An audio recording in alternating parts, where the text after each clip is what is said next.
We can make it. We don't have to sing it. Yeah. Yeah.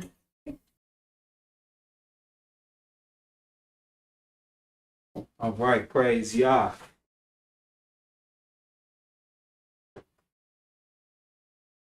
All right, praise the mighty YAH. Welcome back to the house of Yahudah. I'm Minister Michael Israel. And earlier today, we had a really good conversation on a few things. We talked about, Sister Hannah had brought up a question about cesareans and if, what if you have to, have one on the Sabbath day? So got some great wisdom from that. And now we're back on to finish up for today's Sabbath services. All right. So what I'm going to do is I'm going to ask my daughter, my princess, to come up here and read. We're going to do Psalms 136. And she's going to read the verse and then we'll follow up with, for his mercy endureth forever. Okay? All right, so let me turn to that page. My daughter here, so she don't have to get her Bible out. Psalms 136.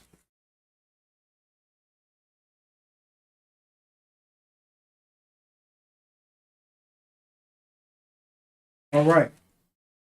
Psalms 136.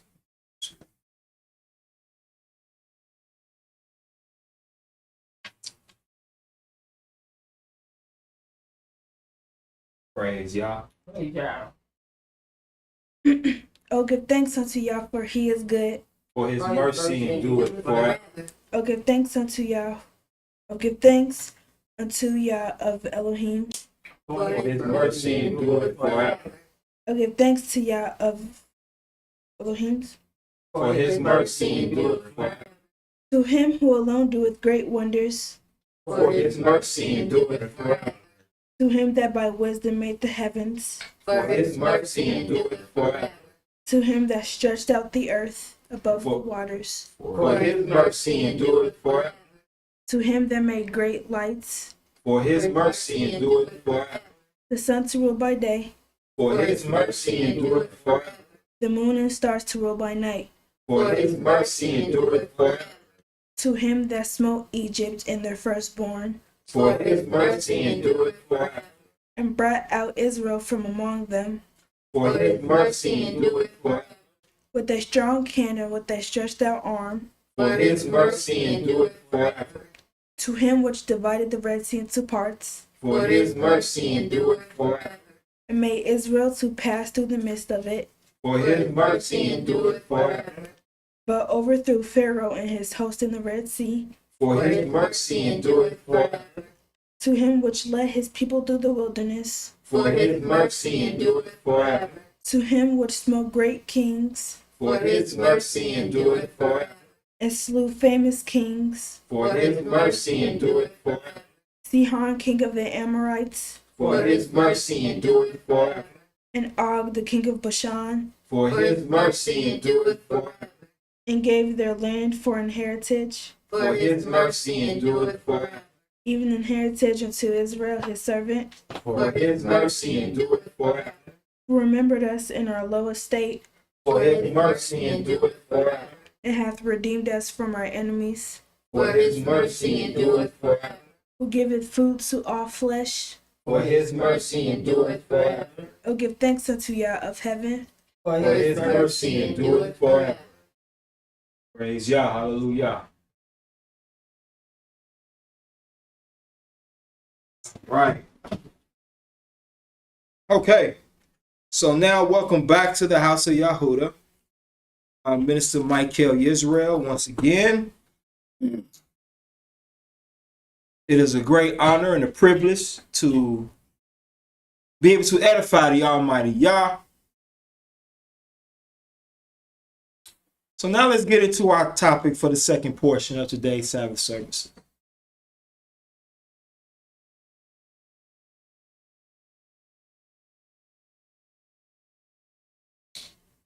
Before we left to separate, or not separate, before we left to go on break, I asked a question. I said, what is a man? What is a man? Now we know, when it talks about being a man, what is a man? So let me ask this question off of that. How can you call yourself a man if you don't even want to be a provider? If you don't even want to be a protector? Or if you don't even want to apply discipline to your life? How can you call yourself a man if you don't want to do those three things? At least, I'll say at least those three things. Now, of course, being a man, when you're dealing with chronological age, when you're dealing with age, you grow and you become older. But like Minister Yemi Well used to say all the time, he used to say that, if I'm not mistaken, he would say some people will grow older, they just don't grow up. And I understood that statement because it was ever so true. That some people grow older, they just don't grow up. And let's go into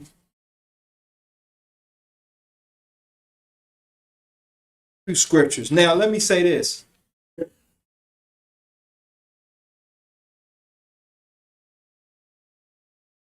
Does a man or should a man have a job?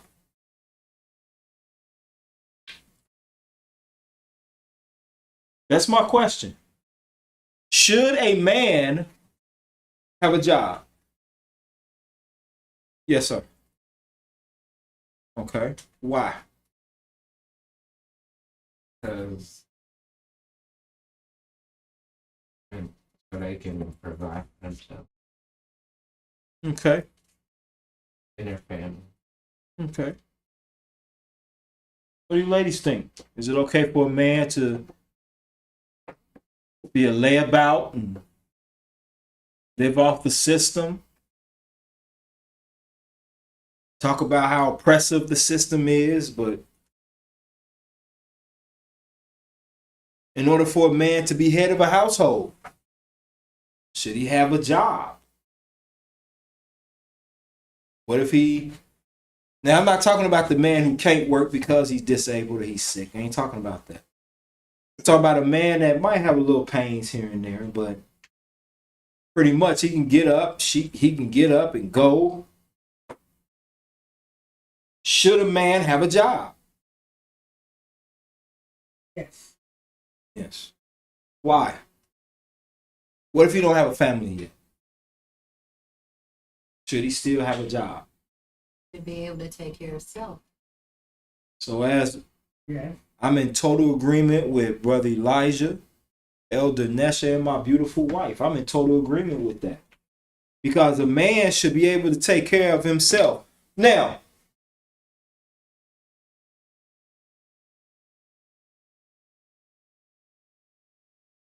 Jury over here, I got a lot of respect for my brother because this brother works. He ain't out here, which he come up with a family that ain't gonna take none of that street mess anyway.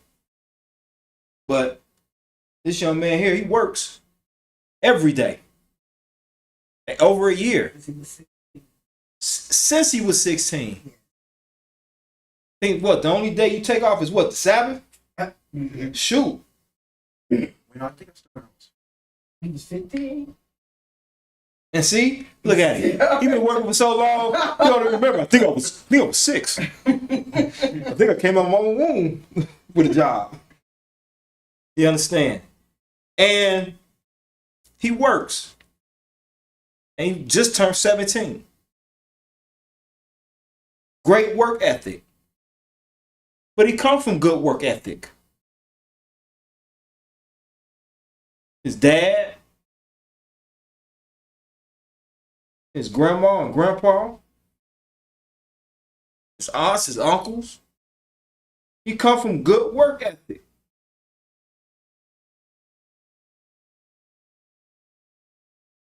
But when I ask that question, should a man have a job? Then of course the answer is absolutely he should have a job. Man say, well, I can't find no work. Well, you make work. Somebody need their garbage taken out. Somebody need their grass cut. Somebody need leaves raked. Hell, they got a job where you can get paid hugging people. Yeah. Literally, you can spoon with them. Professional colors. Yep. And you get paid to do that. And you can set the precedent, I think. You know, you got to bathe. You know, nothing freaky. Just you laying in the bed. And you cuddling with them. That's a job. Wait, so that's real? Yeah. That's look at him. Look at him like I'm about to plot tomorrow. Wait till it's No, I'm just saying. No, I saw a video on that. I thought it was just a prank or something. No, that's a real. Entertainment. That's a real job, People brother. are making money doing Yep. How much?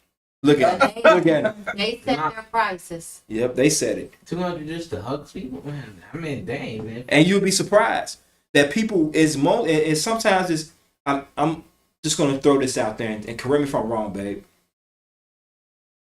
People with money, we want that. I'm not saying it's all people with money, but people with money, they'll pay big money just for you to lay next to them. Just to have a warm body because they feel lonely. Yeah. And you might go, man, you got all this money, you got cars, houses, you can't have anybody in the bed with you. Why me? Now, my preference, if I was to do that, would be just women. I don't want to be cuddled up with no man like, oh, be like, dude, no, I don't want to do that.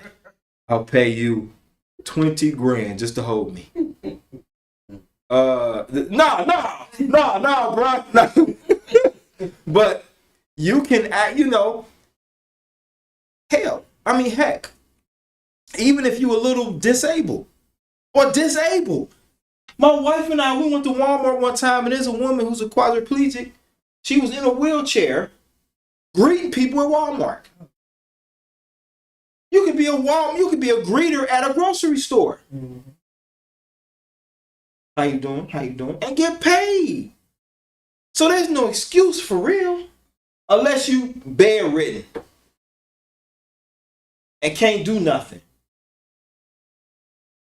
Even the Bone Collector, Denzel Washington character, was still solving crimes, and he could only talk through a straw.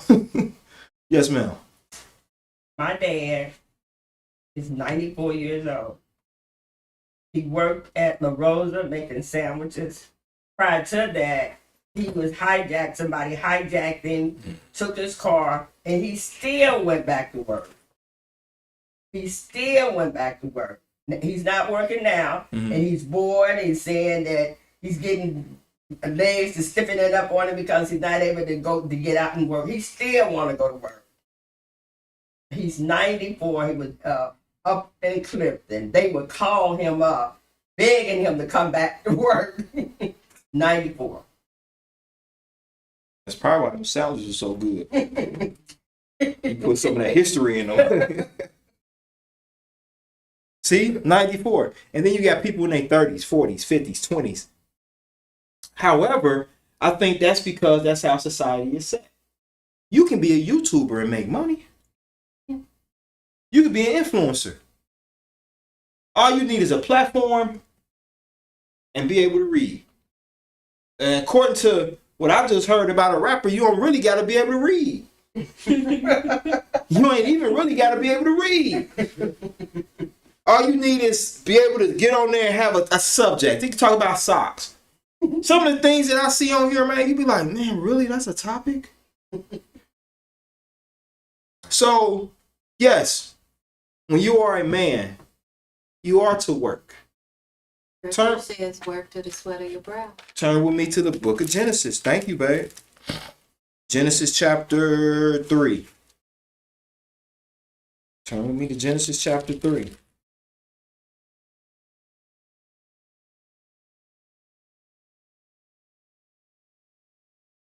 Now, I'm going to read something here. Genesis chapter 3. My dear love, will you start at verse 17, please? Genesis chapter 3 and 17.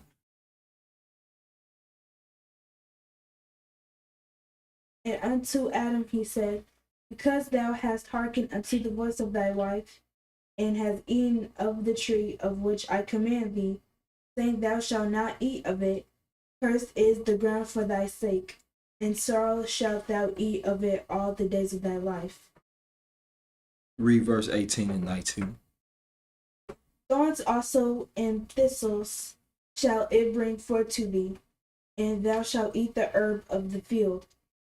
In the sweat of thy face shalt thou eat bread, till thou return unto the ground, for out of it what wast thou taken, for dust thou art, and unto dust shalt thou return. Now, excuse me. Now, prior to him receiving this curse, was Adam a layabout? So even before being cursed to work to the sweat of the brow,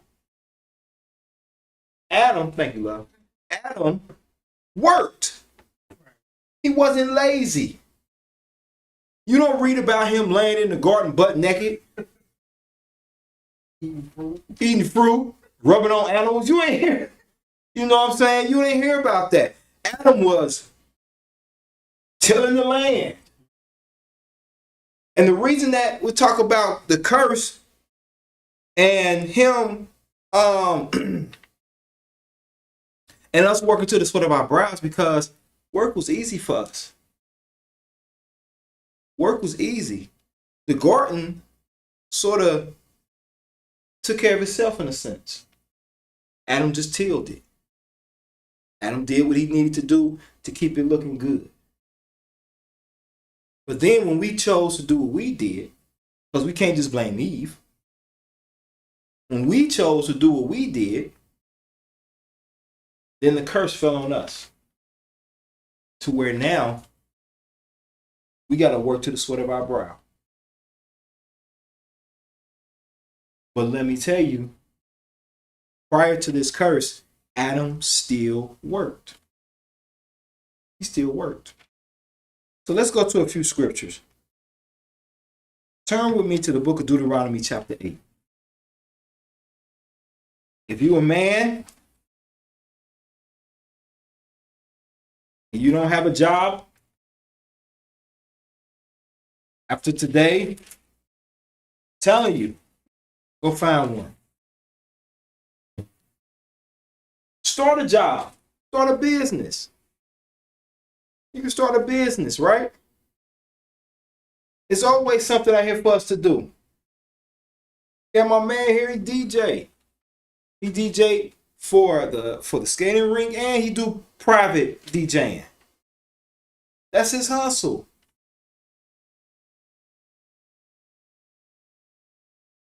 Yes, ma'am.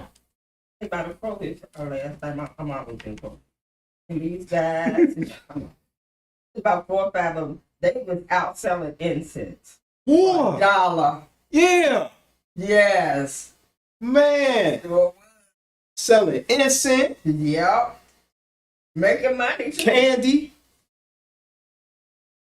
Hustle. I bought one. See? If I had had more, I would have bought all of them. See? Hustle. I'm going to tell you what I really love to see.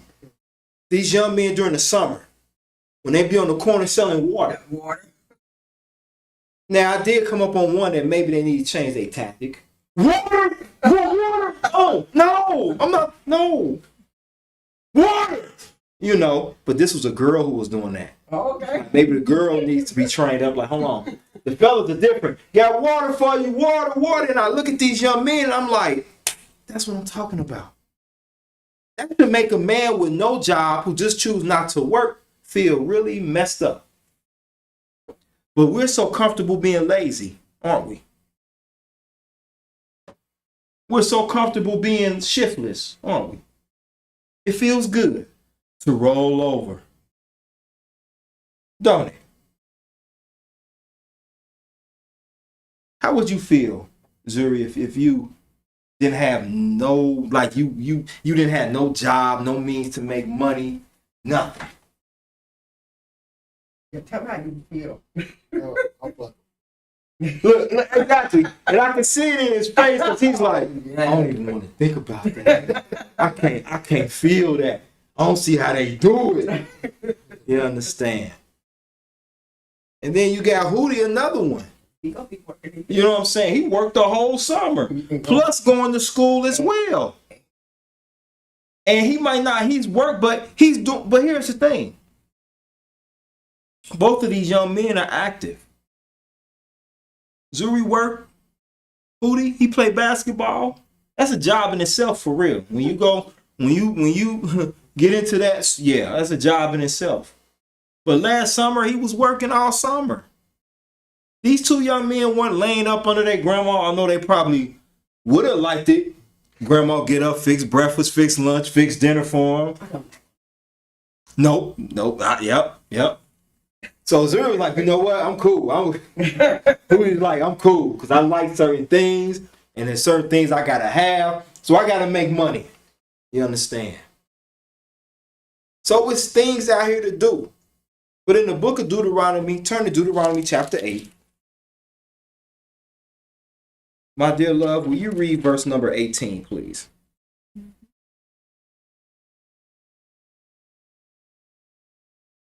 But thou shalt remember Yah thy Elohim, for it is he that giveth thee power to get wealth, that he may establish his covenant, which he sware unto thy fathers as it is this day. It is him that giveth wealth, though.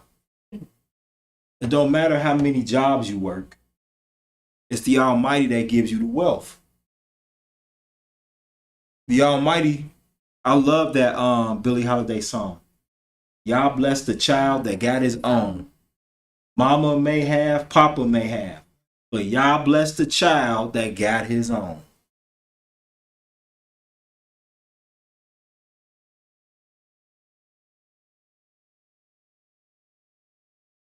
I started working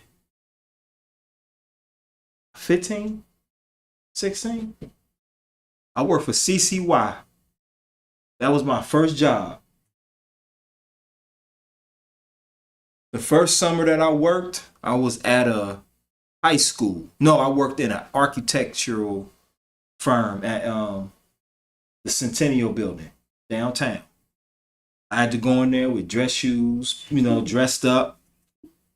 I made like $6 and some an hour. Yeah, man.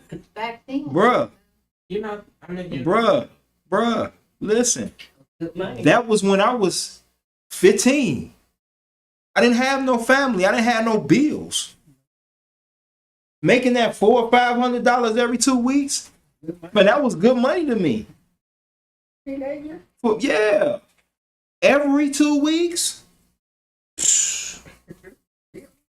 that was good money. Worked the whole summer, didn't have to work weekends. Then when I started back in school, I wanted money during the course of the week. The school year, so I got me a little job. My friend got me a job at Wendy's. That was my first restaurant job. I screwed around. I was young and stupid. I went to work, but being in school, but I ended up quitting that job. But nonetheless, I had a job.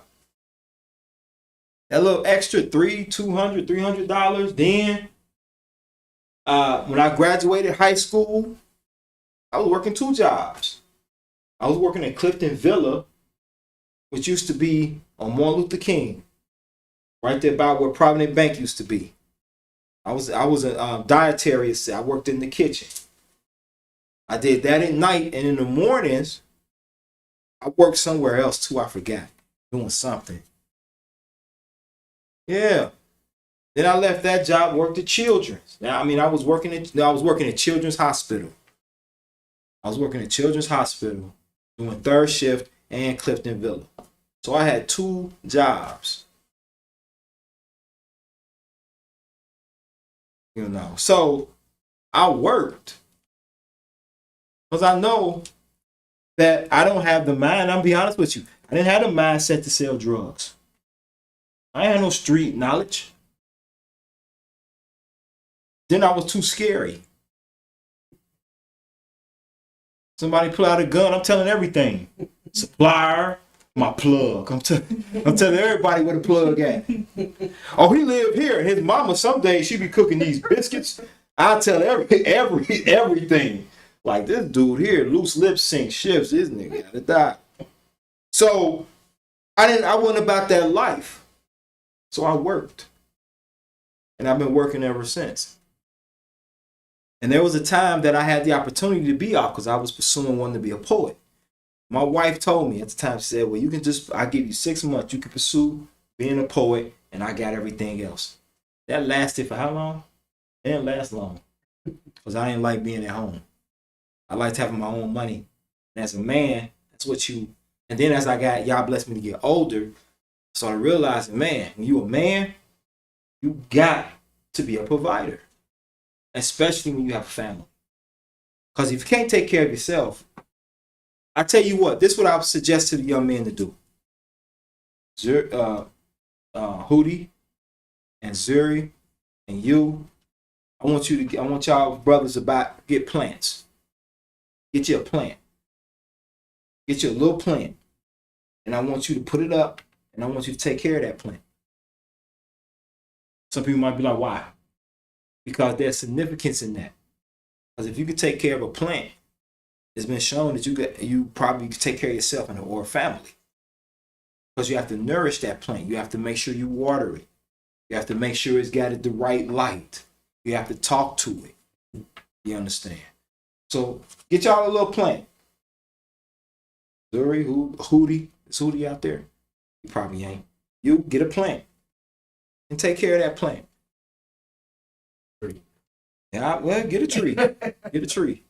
I don't know if your mama gonna let you bring that into the house, but get you. It's probably let you put it on the porch. In the middle of the. She'll be like, Brother Michael, what did you do? Tell me to get a tree. I said get a plant. So anyway, now let's turn to Genesis 29.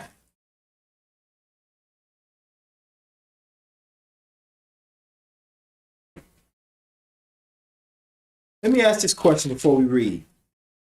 Before Jacob left home,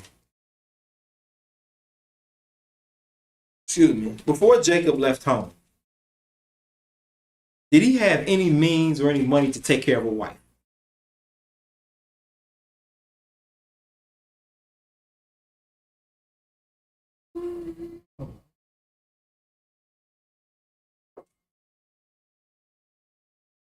Before he left, when he left home at that time, did he have any dowry to offer? Did he have any money?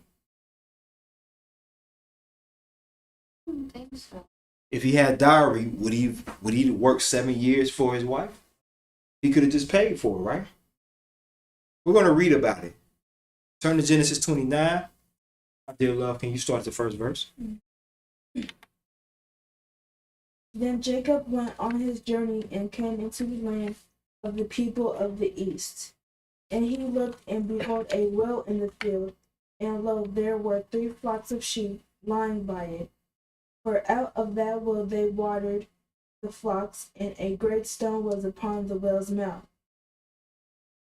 And thither were all the flocks gathered, and they rolled the stone from the well's mouth, and watered the sheep, and put the stone again upon the well's mouth in its place. And Jacob said unto them, My brethren, whence be ye? And they said, Of Haran are we. And he said unto them, Know ye Laban the son of Nahor? And they said, We know him. And he said unto them, Is he well? And they said, He is well. And behold, Rachel his daughter cometh with the sheep. And he said, Lo, it is yet high day, neither is it time that the cattle should be gathered together. Water ye the sheep, and go and feed them. And they said, We cannot until all the flocks be gathered together. until they rolled the milestone from the well's mouth. Then we watered the sheep. And while he yet spake with them, Rachel came with her father's sheep, for she kept them. And it came to pass when Jacob saw Rachel, the daughter of Laban, his mother's brother, and the sheep of Laban, his mother's brother, that Jacob went near and rolled the stone from the well's mouth, and watered the flock of Laban, his mother's brother. And Jacob kissed Rachel and lifted up his voice and wept. So when he saw Rachel, he wept. Like, she was so fine. She was so fine. She was so fine. Oh my gosh, this woman is beautiful. This woman is absolutely gorgeous. So he kissed her and wept. Wish you hadn't said that, because then that'll open up a whole nother topic, and I need to get through this. I can't explain. No, shouldn't have said nothing. If I heard you, I know. Read the next verse, please. And Jacob told Rachel that he was her father's brother, and that he was Rebekah's son. And she ran and told her father. So let me just get it out there. Yes, this was his cousin. My wife let the hat out the back. The first cousin. So this is the first cousin. You know what I'm saying? This is the first cousin. So yes, we'll go ahead, sweetie. And it came to pass when Laban heard the tidings of Jacob, his sister's son, that he ran to meet him and embraced him and kissed him and brought him to his house. And he told Laban all these things. And Laban said to him, Surely thou art my bone and my flesh. And he abode with him the space of a month. And Laban said unto Jacob, Because thou art my brother, shouldest thou therefore serve me for naught? Tell me, what shall thy wages be? Now this is Laban. Laban says, hey, my people, so, you gonna work for me? This is doing the name of terms. You gonna work for me? How much you want me to pay you to work for me? Continue reading, baby. And Laban had 2 daughters. The name of the elder was Leah, and the name of the younger was Rachel. Leah was tender-eyed, but Rachel was beautiful and well-favored. Now, in other words, he said Leah was cute.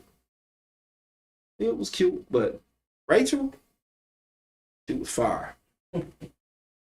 Fellas, is there a difference between being just cute and fire? But man, she fire, boy. She fire, man. She cold. Then yeah, she cute. Rachel was that. Continue reading. And Jacob loved Rachel, and said, I will serve thee 7 years for Rachel thy younger daughter. And Laban said, It is better that I give her to thee, than that I should give her to another man. Abide with me. And Jacob served 7 years for Rachel. They seemed unto him but a few days for the love he had to her. And Jacob said unto Laban, Give me thy wife, for my days are fulfilled, that I may go in unto her. And Laban gathered together all the men of the place and made a feast. Okay, and let's pause right there. Jacob worked 7 years for Rachel. And as we read in history, of course, he don't end up with Rachel first. He ends up with Leah. Let me ask this question. If you already know, don't answer. But let me ask this question. Why do y'all think that he couldn't tell the difference between Leah and Rachel?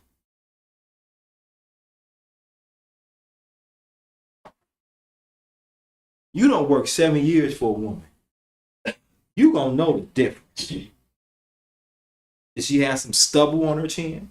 Did she have rough feet? Why is it that he didn't know the difference until he had already laid with her?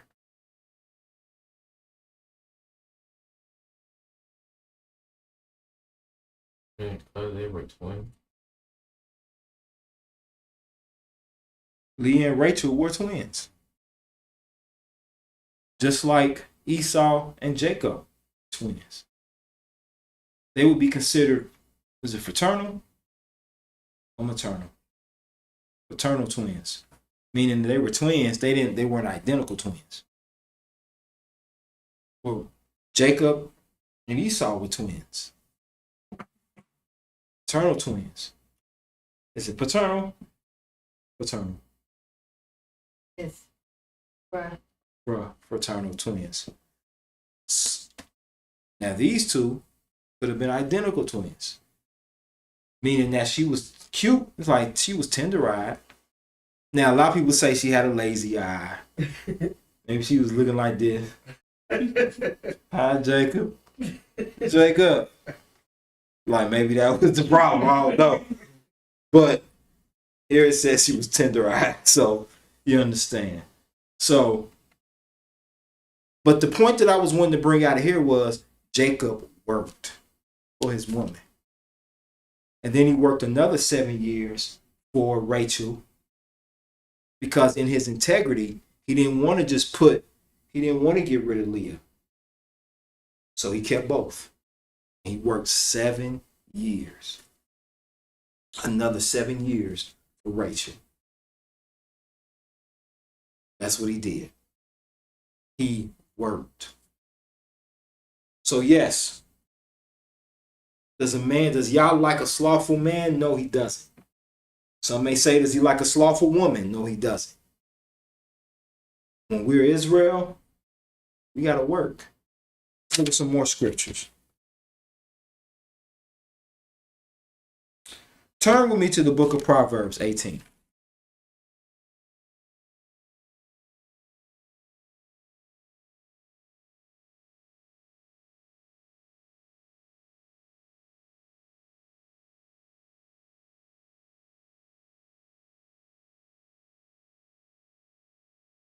Man, Elder Nessa, you were not kidding.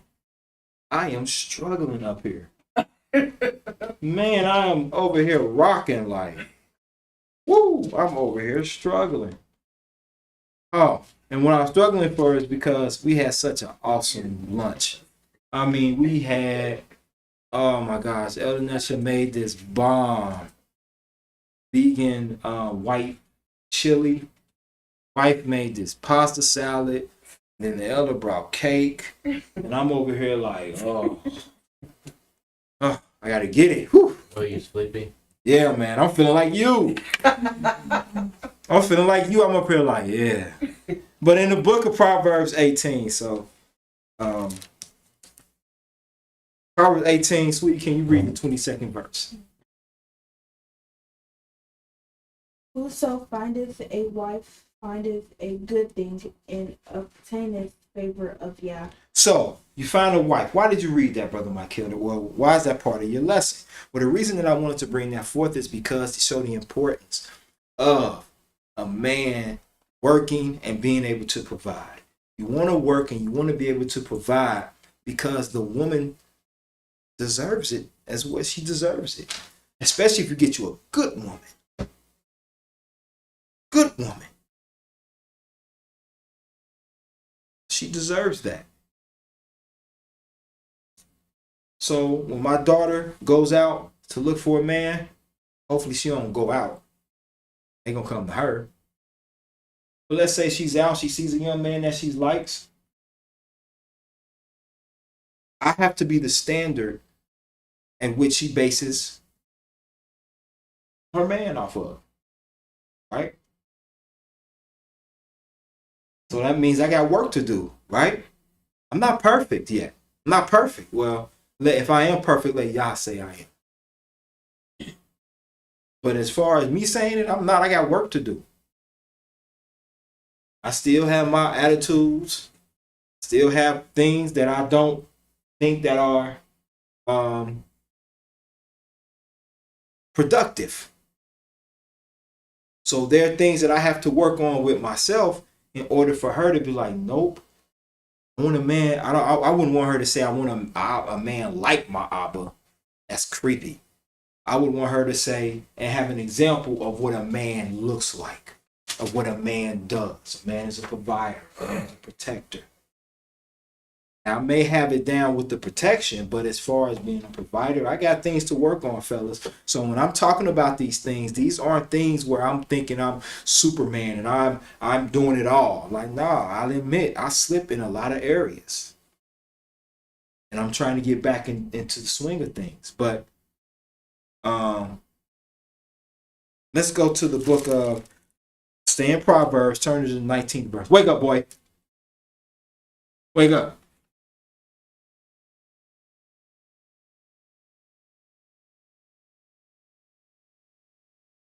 Well, ain't no telling what people think when they watch this.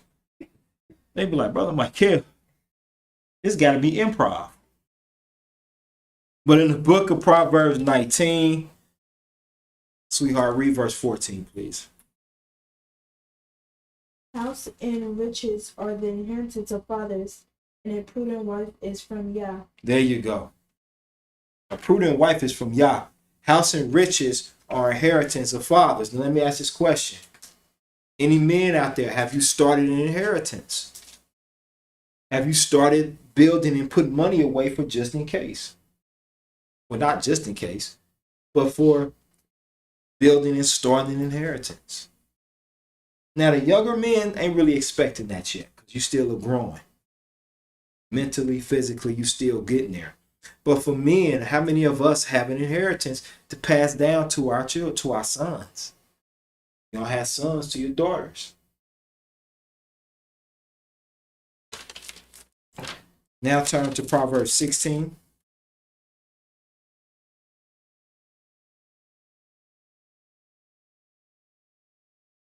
Brown. I shouldn't have said nothing. Brown. He said something. Should have sat on the toilet, brother. No excuses. Get in that book. I know that's right. Wake up, Jacob. Praise Yah. That's right. That's right, brother. You right. I got a job to do. And you right, brother. He said life insurance. Life insurance is one thing that could sort of be that. But, well, let me ask. Were inheritance that will pass down to our children life insurance?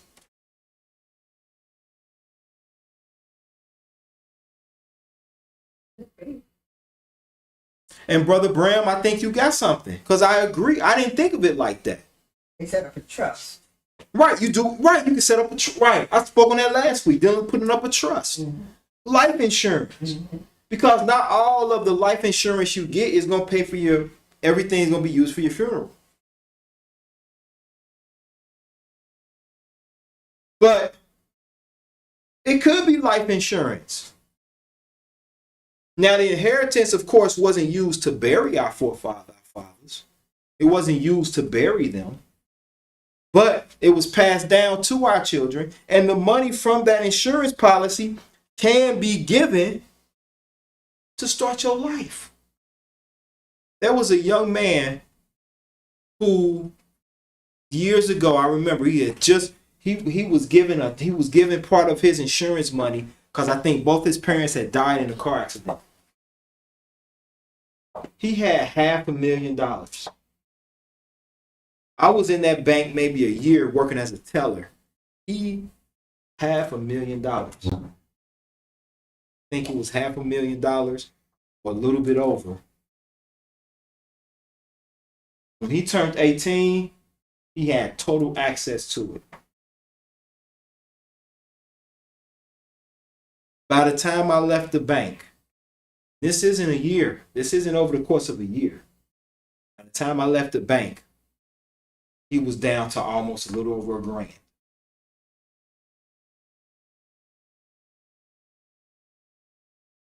And like Brother Bram said, businesses were passed down to generation. You understand? And that's wisdom. Very good, everybody. Very good. Are there any questions or comments about anything? Come on now. I need y'all to help me with this energy now. Come on now. I need questions, answers, something. Give me questions. Okay, I missed it. What was it? Okay. I stated basically that, like Brother Bram has said, with life insurance, I didn't think of it like that could be a like an inheritance. But it is. It is. That's the point of life insurance. Something happens to you, this portion takes care of this, and then you get the rest. I think that what we should do also is begin to get rid of debt and get your debt together. It's not fair that your children inherit your debt. Old credit card bills, old cable bills, and stop getting stuff turned on in your child's name. That's you messing their credit up. Somewhere there's a 2-month-old with water bills coming in their name and cable bills. That's wrong. Stop. Credit cards being opened in your child's name. That's wicked. That's wrong. That's not right. So, as a man and as young men growing up, you should be taught. This is what you do in order to build wealth.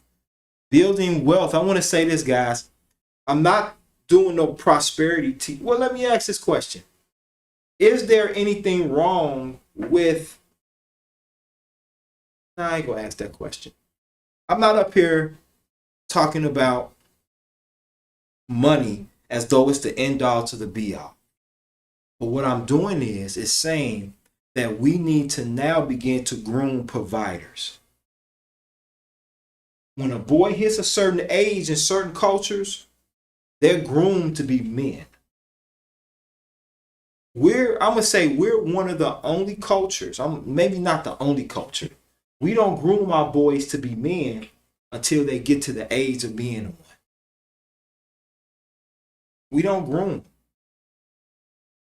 If a woman has to raise her sons by herself, when she has to raise her sons by herself, she don't take the time to really. A woman, I don't want to say she can't, like they're lazy, but I want to say a woman really can't teach a boy how to be a boy. But there are so many different avenues out there that could help her. But we live in a world that's so hard to trust people now. So see how jacked up we are? But our boys need to be,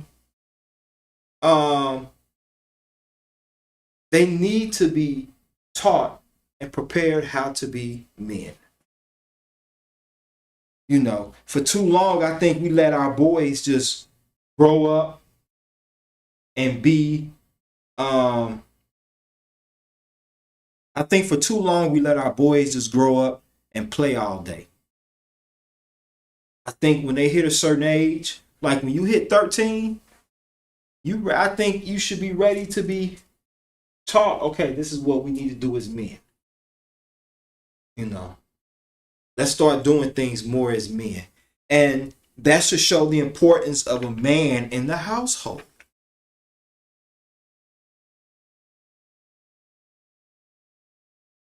All right. So I'm going to pause for a second. I want everybody to stand up. Because everybody got the itis. Thank you, wife. Thank you, elder. Everybody got the itis. Stretch it out. Nope. Stretch it out. Stand up. Stretch it out. Stand up. Security. Stretch it out. Let's get it. I'm standing up here. Let's get it. All right. Good. Praise y'all. Everybody can sit down. Have a seat. All right. Man, because I'm over here feeling it. But the teaching must go on. Yes, ma'am. Yes. Sure, yes. Just a small one. So I tell you what we're going to do. What I'm going to do is I'm going to have my wife come up here and she's going to break down a particular Psalms that I wanted to break down. And I want her to break down Psalms. What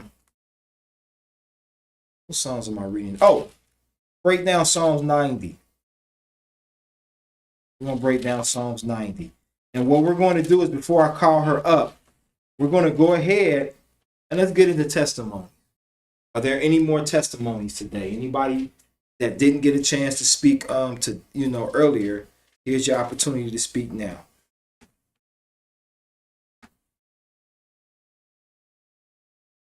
Yes, ma'am. Praise Yah for listening. Praise I you. think that when you really get into prayer and into meditation, you know that he's there. You can see things come to fruition. And if you look close enough, you'll see confirmation. So Yeah. thank him for his listening. Hallelujah. Praise the mighty Yah. Any other testimonies? Well, praise the Most High Yah. Hallelujah. Hallelujah.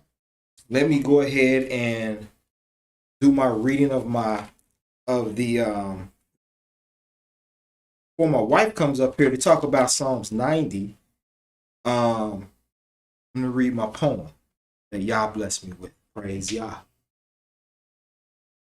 I watch the sun and become inspired to become better. Grateful for another chance to improve myself. Each breath should be a song to your glory. Your mercy covers us like grandma's hugs. Yah, we are safe beneath your will. Blessed be your holy name. Praise Yah. Hallelujah. So without any further ado, what we're going to do is I'm going to have my wife, she's going to come up here and she's going to break down. We're going to discuss Psalms 90, if that's okay. Okay. So without further ado, have my wife come here to break down Psalms 90.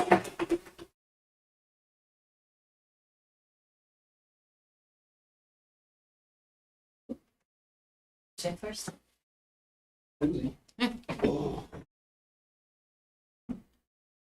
Shabbat Shalom! Shabbat Shalom. How is everybody? Bless. Fool. That is good. Like my husband said, we're gonna break down Psalms 90. So let's just get into it, Bless his holy and righteous name for giving us wisdom, truth, and understanding. Hallelujah. So let's go through the first, and this is interactive. Let's go through the first couple of verses. It says, Yah, that has been our dwelling place in all generations. Before the mountains were brought forth, or ever thou hast formed the earth and the world, even from everlasting, thou art Yah. So what do we think that first verse means? Thou hast been our dwelling place in all generations. That throughout time, he's been our refuge. Throughout time, he's been our refuge. Is there any time in history ever where we can say that the Almighty wasn't there, even if it was destruction of mist?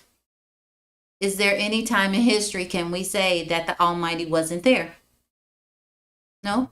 He was always there. We just didn't recognize him. He was always there. We just didn't recognize him. Is it because he was disguised as something, or we didn't have on the proper glasses? We didn't know what we were looking for or looking at.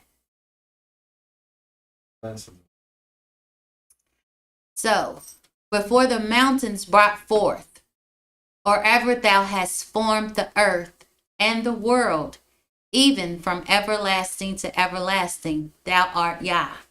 What is that telling me? That before anything was established, anything at all, anything that he put on this planet, he was here. He was always here. And that's like today. There's, scripture says there's nothing new under the sun. And that's true. especially the Almighty. He's been here from the start of it, and he'll be here to the end of it. He said, I am the Alpha and the Omega. I am the beginning and the end. He began, and he'll end. Let's go to verse 3. Thou turnest man to destruction and sayest, return, ye children of men. I need somebody to break that down for me. What do you guys think that means?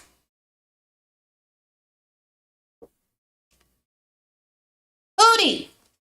Verse 3, Psalms 90. Thou turnest man to destruction and sayest, return ye children of men. What do you think that means?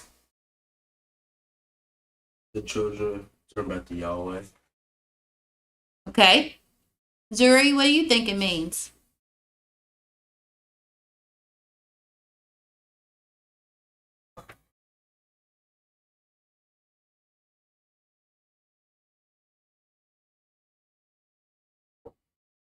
Can you repeat it again? Sure.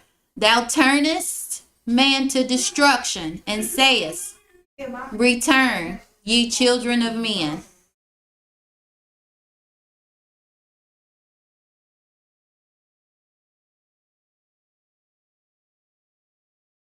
Think about it. Elijah.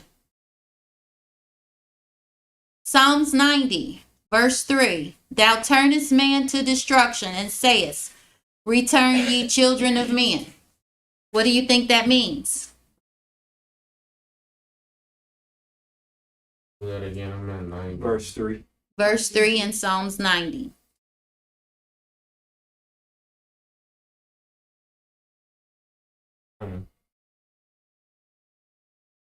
So I'm going to give my interpretation. Mhm. I think that we send our young boys out and they're faced with the world of destruction sometimes. They're faced with all sorts of things. And they come, and when they come back and return to the Almighty's word, they come back as men. That's what I think it means. That we can be faced with so many things, but it states in the first couple of verses that he's always been here. So when we return, we come away from that destruction.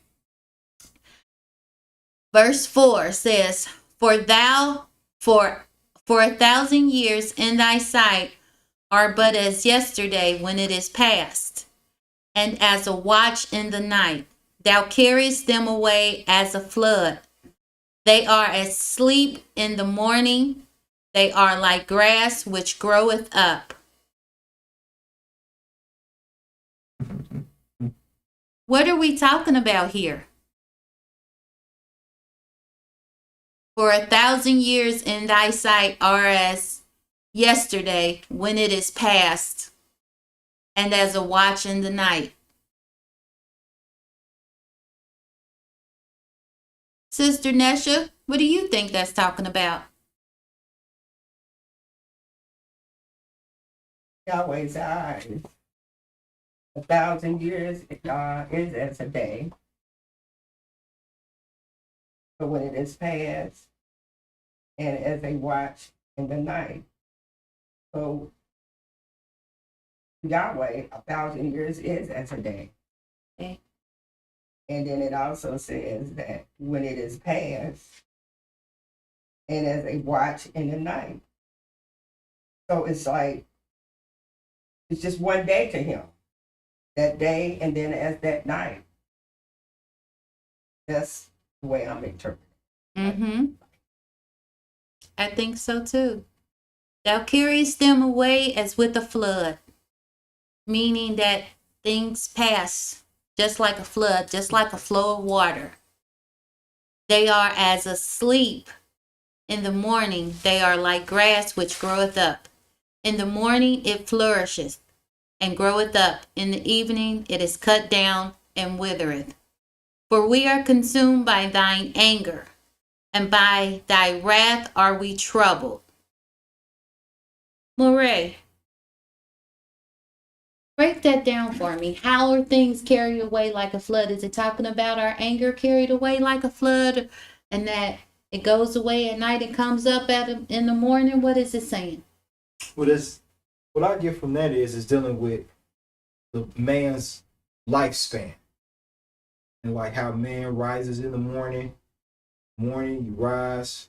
Just like when you go to funeral, you have a sunrise, Mm-hmm. you have a sunset. In the morning, you rise, indicative to living, breathing, functioning. Then as the sun sets, it talks about the grass begins to wither away. But that's time. Man live and goes the way of all fathers. And that's why in the next maybe few verses talks about teaching us how to number our days, how to appreciate time. Wasn't it just 2023? Yes. And we in 2024 2024 already. I'm gonna say so-called 2024. Right. Like we was just in JAM month, and now we're in almost the middle part of FED month. Right. Look at Already. exactly. We don't have time to sleep, Elijah. We ain't got time to sleep. We don't have time to not function. We don't have, I mean, not to function. We don't have time to play. We got work to do. We got work to do. I mean, it may seem like us to 1,000 years, but to the Almighty, what it says like this. Like one day. For we are consumed by thine anger, and by thy wrath we are troubled. Thou hast set our iniquities before thee, our secret sins in the light of thy countenance. For all our days are passed away in thy wrath. We spend our years as a tale that is told. The days of our years are 80 and 10. And if by reason of strength they be 80 years, yet is their strength labor and sorrow, for it is cut off and we fly away. Who knoweth the power of thine anger, even according to thy fear, so is thy wrath? Who knows what the Almighty, his thoughts are not our thoughts and his ways are not our ways. And the sooner we get that to our remembrance, we'll quit questioning so much and start living in our truth and living in what we have before us and start recognizing and being grateful for the things that we have instead of being having a lot of folly over the things that we don't have. You know, like my husband said, we ain't got time to play. We don't. We don't have time to keep trying to search out, what's not before us. Gratitude is before us. We're here. We can be thankful. We can be in the know right now. I don't have time to worry about this. That's not benefiting or befitting of me. What they think of me and what's going on over there is none of my business. My business is to tarry and to do the Almighty's bidding for what he's put before me. Mm-hmm. Verse 11. Who knoweth the power of thine anger, even according to the fear, so is thy wrath. So teach us to number our days, that we may apply our hearts unto wisdom. Return, O YAH, how long? And let it repent thee concerning these servants. O satisfy us with thy mercy, and we may rejoice and be glad all our days. Make us glad according to thy days, wherein thou hast afflicted us, and the years wherein we have seen evil. Let thine work appear unto thy servants, and thy glory unto thy children.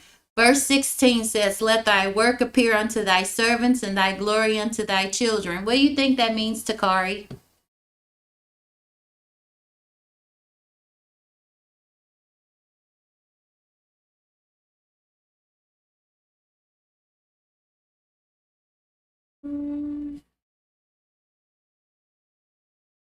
What I think that means here, thy servants in thy glory to their children. Like,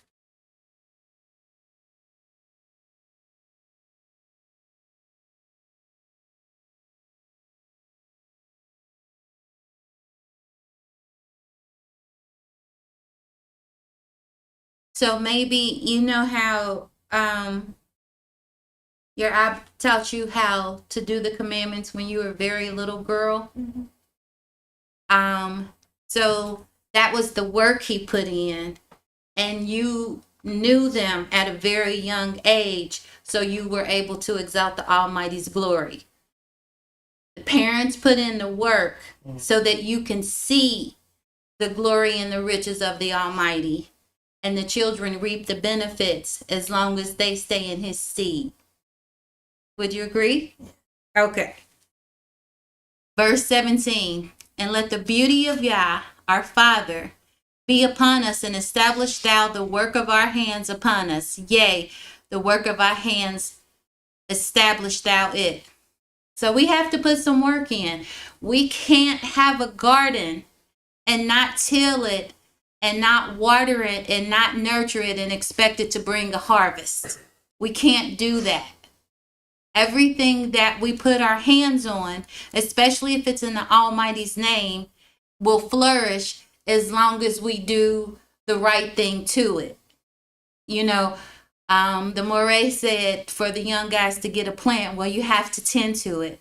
Anything that is of importance to you or a priority to you, you're going to tend to it and you're going to treat it special because you want it to have prosperity. Whether it's your clothes, something inanimate, your relationship, if you put work into it, then you will get what you give. Whatever you put into it, especially if it's in righteousness and it's in the Almighty's name and you do his bidding and you are attentive to the thing that you're nurturing, it will bring prosperity. But you cannot be in a place where you treat something like a person, like a priority, if it just treats you like an option. It has to be reciprocal. If you're taking care of a plant, you expect it to be nurtured as much as it can to bring a harvest, like a garden. And so with that, maybe I didn't go into great detail, but I hope I broke it down enough. And if you have any questions or you want to add anything to it, please feel free. Please feel free. Praise Yah. Thank you all. Praise y'all. Yeah.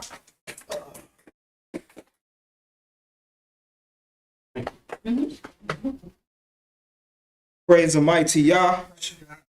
That was beautiful breaking that down. Okay, are there any questions or comments? All right, well, let's get it back into. See here. All right.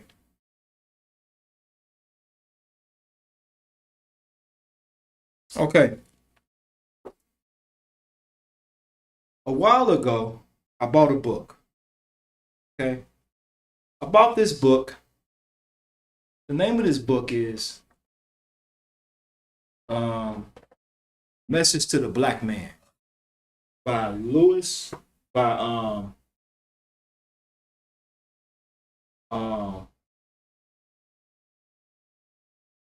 Elijah Muhammad.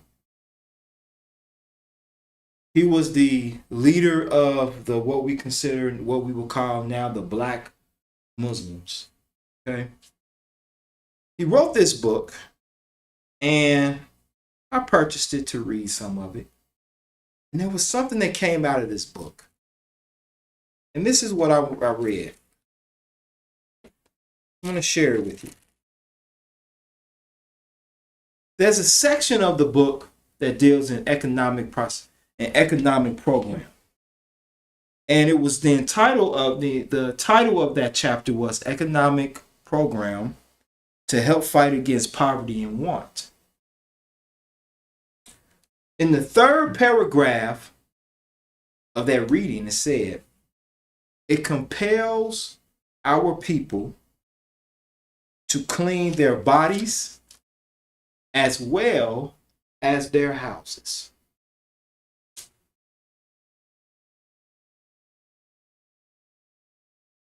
Then yesterday I came across a man. His name is, I spell his first name is Nuri Muhammad.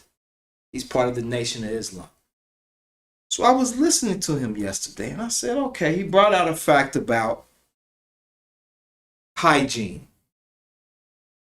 Hygiene seems to be a big problem in our community. One of the things that he said was that cleanliness is not next to God Elohimliness.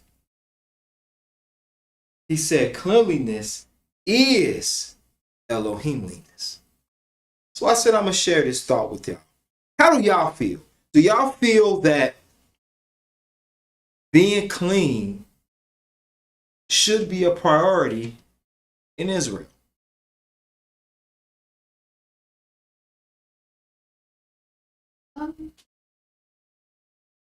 Or I say one of the priorities in Israel. Okay. It also talked about in that particular paragraph that in the Nation of Islam, they have a cleanliness committee. And you know what they do? They go to each member's house to ensure that their house is clean. That's what they do. Yes. Now, how many of y'all think that might be too much? Yeah. Do you? Okay, very good. Very good. What their job is to enforce not just going against biblical law, but whether or not your house is clean.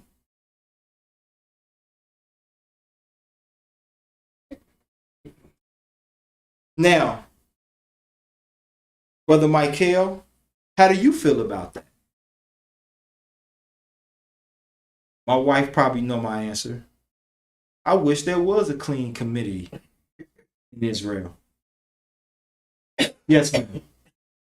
Anybody who has children in their home is not going to have a clean house on a daily. I'm not saying the house won't be clean, but if that cleaning committee came midday during lunch or right before nap time or right before bath time, they're not going to find a clean home. And you know what? That's deep. You're right about that. But you know what? Maybe that's because we don't see greatness in us. That we wouldn't teach that. Now, if you got little babies, I understand. Then, he didn't say that the committee was that, you get a ticket. House nasty. But how many of us don't have children and got nasty houses? Of course, you ain't going to admit that. Of course. How many of us have cars that are filthy? My elder just took hers to get clean. I was like, I need to go take mine. How many of us see something on the floor in the house, fellas? Look at him looking away like, ugh. Many of us see something on the floor and you step over it or you kick it to the side. How many of us clean our bathrooms every day? One of the most germiest places in the house. How many of us clean it every single day?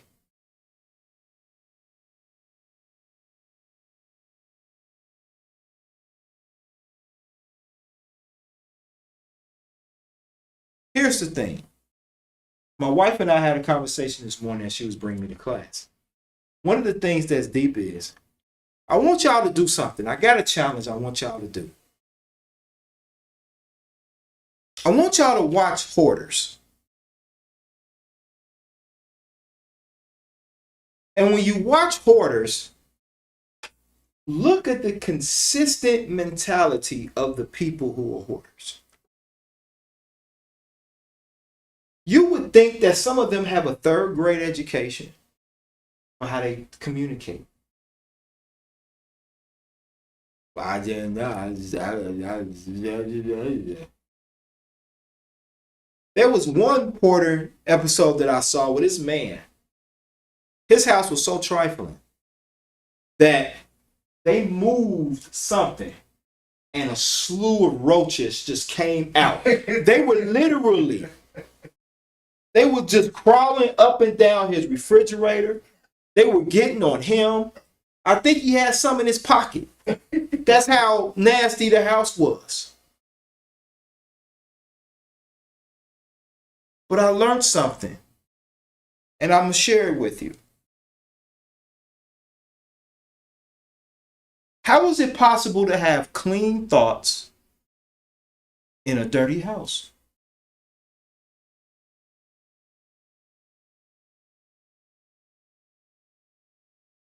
How is it possible to be able to organize your thoughts in an unorganized environment?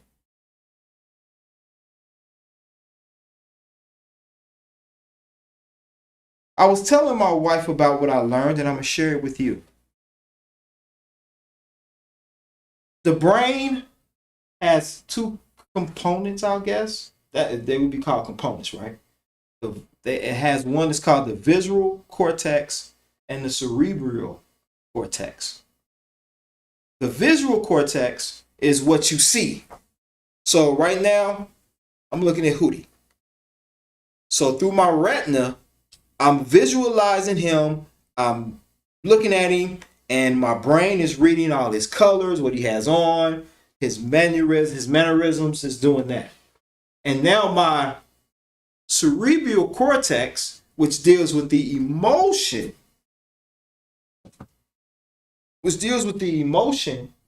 of things, or rationale, is now taking that what I see and putting emotion to it. Well, in order for your brain to process things, you have to see it first, in a sense. Or even if let's deal with the visual. You have to see it, because even if someone come up and tell you something, that's why men are more visual. Women have a different way of envisioning things. That's why love novels always are marketed out to women. Because you read the novel, you hear words like throb, sweat, hot, bend and break, heat, hot, sweat. Woman instantly like, oh my gosh, I'm envisioning it. Men are more so, I gotta see it.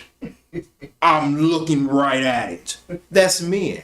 But what happens is when you watch these people who hoard, their visual senses have allowed them to make it okay to be in that situation, because their brain is a little broke. It's a little broken. As all of us, a lot of our brains are broken. Write this definition down.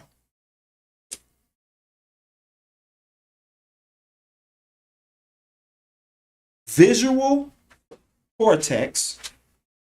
Cortex is spelled Cortex. Visual cortex, which is a part of the cerebral, and cerebral is spelled Cerebral.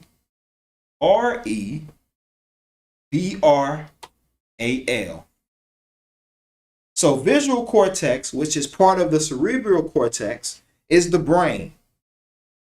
That is the first thing, dealing with the visual, is the first thing that starts reasoning, deduction, judgment. That's what the cerebral cortex does. So that's what deals with reasoning. Visual deals with the sight. The cerebral deals with the rationale, rationing. When you look at hoarders, if every hoarder has a backstory, something traumatic happened to them in their life. So they start collecting things that bring them comfort. And then eventually, their brain breaks a little bit. And then they become to the point where they got 100 porcelain dolls, or they got stuff where a living room could hold 50 people. Now it can only hold them, but they got stuff all over the place. When you're dealing in an environment and you're dealing with depression, a lot of times clutter brings on depression. It can bring on stress and tension a lot of times.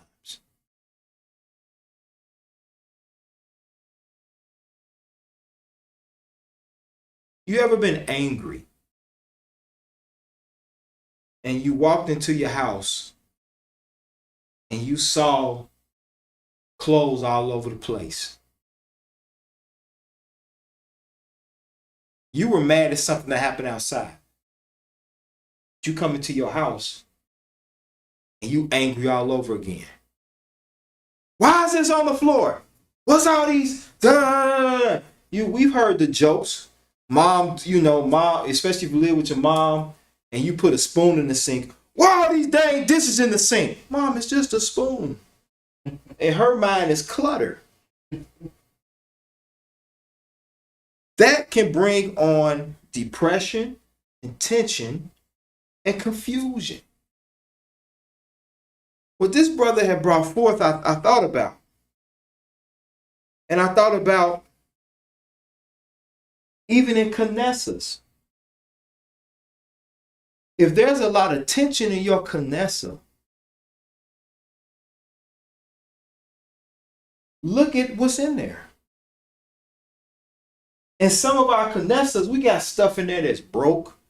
We just done swept it to the corner. We got Bibles in there that's missing pages. We just stuff it somewhere. In a lot of our places, we don't have it where it's neat. If you've ever been in a Muslim mosque, there's order to things. There's neatness. Because in Islam, cleanliness is really a big thing. Before they go in for prayer, they wash their hands and their feet and their face. They pray 7 times a day. They pray 7 times a day. But they wash their hands. It is a lot. That's a lot.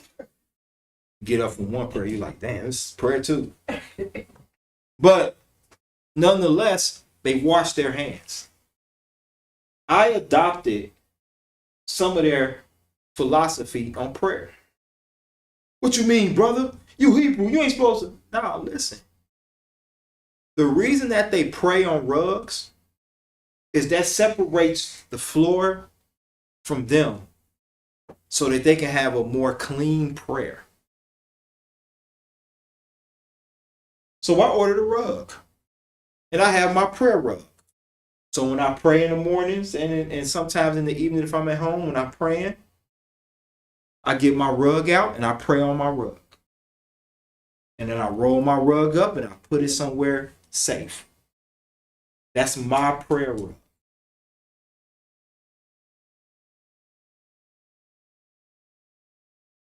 Shalom, shalom, Sister Nadine, praise Yah. So that's what I do. That's what I do. And then I started washing my hands. I ain't saying I'm doing it all the way yet, but I wash my hands and sometimes I wash my face. To present yourself in a certain way when you're going before the Almighty. Yes, sir. Well, let me ask you something. Sure. Man, I'm so glad you up, bro, because I needed you. If it weren't for my wife, I'd have been over here like this. Yeah, I was knocked out. You know? I mean, I was over there in the steps sleeping, but never mind. Just forget what I was. Just forget all that. Okay. But basically, is it a way that you can master prayer? Is a prayer? Oh, Can boy. you master prayer? Master prayer. What is master prayer? No, can you master it? Okay, you master prayer. I don't think prayer is meant to Can you really be. perfect prayer? I mean, to your own personal self. Like, prayer is something that's an individual thing. You understand? Prayer is something that's individualized. So prayer really isn't something, and I understand your question, so I don't want you to think I don't understand your question. I get it. But prayer really isn't something you master. Prayer is something that can change over time. Your prayer can change over time. Things you need, you come to a different enlightenment. So to say you master it, nah, you can't master prayer. Because prayer really isn't meant to be mastered. Prayer is something that's meant, prayer, the word prayer itself is dealing with a conversation. You're having dialogue with the Most High. So it's not about achieving a mastery in having a conversation with the Almighty. Now, can you, when you pray, just like when people say, well, how should I pray? I'll tell you how you should pray in sincerity. I can't tell you what to pray for. I can't tell you how you should pray other than to come in total sincerity and humility. So once again, prayer really isn't something where you master it. It's not something to be mastered. It's a tool to be used to communicate with the Almighty. So when you pray, this is my suggestion to everyone starting today. Before you offer up prayer, wash your hands and your face, and then offer up your prayer. Purchase you a rug. I happen to just order mine online, but any rug will do. Purchase you a rug or get you a little mat or a towel even. Or if you have a sheet, get you a sheet, a clean sheet, and put it down and use that to pray on. You don't have to purchase nothing. Build an intimacy with the Almighty. Yes, sir. You had your hand up. Let me ask you something. Sure. If an Israelite wanted to go, like, say if an Israelite know who YAH was, Mm-hmm. no laws, done statutes, know not to do certain things, is it okay for him to go over there and learn about Muslim, like to their Muslim churches and stuff? Go to their mosque. Yeah. Is it okay for them so they can learn about it and see what's making them want to serve that? I wouldn't go in to go worship with them, but that's what you go into a mosque to do. You're going in to pray with them, and you're going in to pray to they're praying to their God or to the God of Islam. I wouldn't go in for that, no. But if I want to learn about it, I can just go online and read about it or buy books. I don't have, or I can go talk to a Muslim. I can talk to our nephew. My nephew is Muslim. You mean that one that was here the other Yeah, that was at the school. I don't know if you remember my nephew who came up to the school to cut hair. Yeah, I don't think you met him, but our nephew, he came in. He's Muslim. If it's something that I want to know about, I'll ask him. Like, hey, is this true? And our nephew, I keep putting a personal on it, but our nephew, he shows humility. He'll tell you, I don't really know. But he goes to prayer. He goes to it's called something that he goes. His mom is Muslim. And that's sort of how he was brought up. But nah, that's almost like in order for me to understand Christ, I have to go to a church. No, I don't have to do none of that. Everything I can do, I can learn online. Now, there's a few comments here. Now, Brother Bram says we can't seek the other ways of other gods. That is absolutely the truth. However,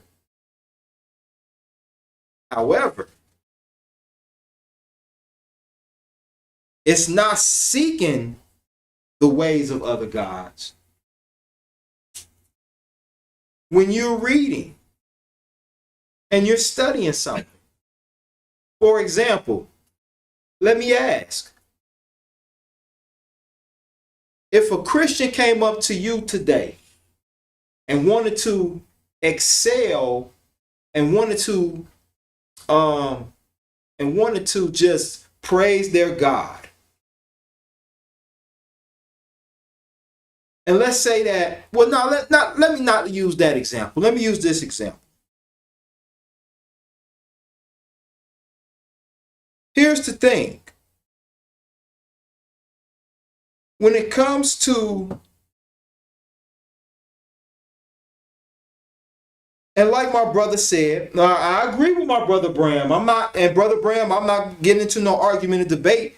I totally agree. Their ways are not our concern. I totally agree with you in that aspect of learning when it comes to that. So no, we shouldn't be up in their mosques and churches and revivals and all this stuff. I totally agree with that aspect. So you're not going to get nothing from me talking about that it's okay to go learn about other gods.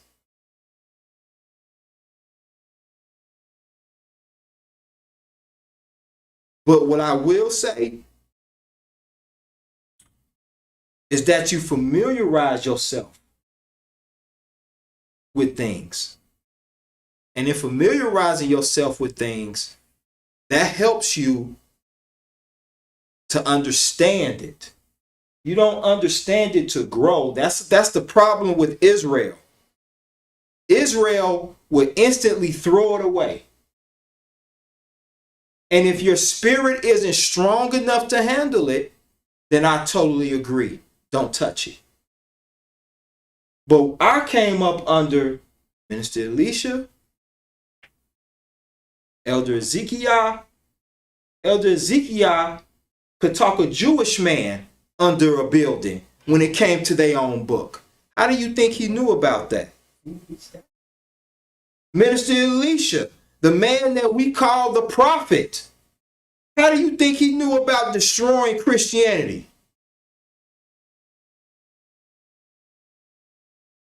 How? You don't learn about their gods, to worship their gods. But every soldier, a good soldier, knows how to fight with multiple weapons. Tell me I'm lying. A soldier trained with one weapon. Not saying he ain't gonna be proficient, but he trained. What happens if he lose that weapon? He in battle with someone just as cold as him, and the weapon gone. When you see military men, they train with knives. They don't just train with their rifles or their sidearm. They train with batons. They train with knives. A good soldier is going to fight and know multiple things. So I totally understand that. So I'm gonna go back and like I said, I'm in agreement with Brother Brown. I'm in total agreement with him. No, don't be up in these mosques talking about can I pray with y'all? You understand? Don't be up in these churches talking about can we hold hands and sing to your God? No. But one thing I will say is, especially if you're learning and growing, you read. But before you read, you got to make sure that your spirit is strong enough. And why do I say that? I say that because there are things out here that can sway you from your direction. There are books out here that will prove that Christ exists. There are writings out here that prove that he doesn't exist. What we have to follow is truth and consistency. The main thing that we need to get under our belt is the law. We get that under our belt, but not just to know it, but we have to execute it. You understand what I'm saying? So to answer your question, no, it's not good to go to their mosques. And like I said, if I want to learn anything about Islam, I just talk to my nephew. You know what I'm saying? And we sit down about, oh, I didn't know that. Because I don't know if you remember, you probably don't remember, but there was a young girl that went to Hughes. She graduated a year before you did. And she was Muslim. And I asked her some questions about Islam. And she was telling me some things that I was told that wasn't true in dealing with Islamic faith. And it wasn't about a conversion thing. It was just a thing where it was like, no, that's not what we practice. And that's not what that means. Because she spoke fluent. Because that's what she was from. That's her religion. And she was a senior. She was real cool. She answered my questions. She asked me questions. See, the blessed thing about me is that, and I attribute it to y'all, is I can have a conversation with anybody. I talk to a Christian, a Muslim. I talk to a monk. You understand? Yes, ma'am. I have been in a big body of water with fish. Doesn't mean I'm a fish. I've climbed trees before. Doesn't mean I'm a bird. I've walked in the zoo with other animals. Doesn't mean I'm an animal. You have to know who you are and know what you can be amongst and still come out being you. Yeah. So if you went to a church, it doesn't mean you're Christian. If you have gone to a mosque, doesn't mean you're Islam. If you have sat in the airport, it doesn't mean you're Hare Krishna. If you didn't have, their clothes and stuff on, it doesn't mean any of that. You can research, and like my husband said, just read. Just read. If you know who you are and you know where you belong, the power of persuasion just passes you by. That's a good point, love. Muslims say, hey, let's have a conversation. Meet me at mosque number 5. Okay. What we going to talk about? We're going to talk about this. Okay. Where I don't want to be is where YAH is not allowed. Amen. Where he's not allowed. They invite me to a church. Is Brother Michael going to go? Yes. Is my father YAH allowed in? Of course. Then I'm allowed in. Brother Hakeem X might be like, hey, brother, come to the mosque and we can talk. Is Yahweh allowed? Yeah, he can come in with you. Bet. Then I'm allowed. The places I stay away from are the places that my father's not allowed.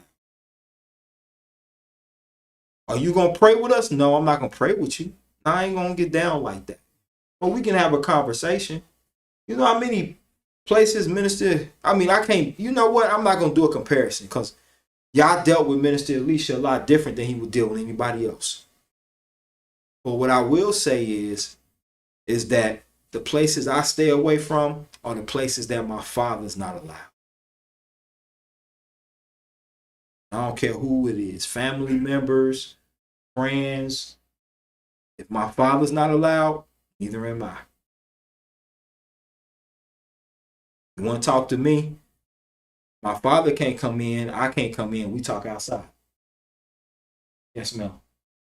I can attest to that. My husband was asked to perform some years ago at this function at a church, and he was saying he was talking to them and they were having a meeting, and he was like, praise Yah, and he was talking, and the brothers was like, well, do you have to say that? Because it makes it more difficult for people to understand. And so he didn't do it. And then he was offered a job that would have carried over until the Sabbath morning. And he needed a job at that time. And he turned the job down because it carried over. So the words he's speaking is true, and I'm just attesting. Praise Yah. Praise Yah, man. I forgot about that. Praise Yah. Let me share this. And Brother Bram, I want to let you know we love you over here, man. We need to get you up here, man. Yeah, We got to figure something out. But I also was wondering about Sister Andrea, too. I haven't heard from her in a long time. I don't know if she found, praise Yah. You know, I hope she okay. I hope her and her family are doing well. Praise Yah. So let's go to, okay. Well, let's do this. Because my brother Bram also brought out some, he's been really going. I'm good. I'm good. Praise Yah. So now let's go to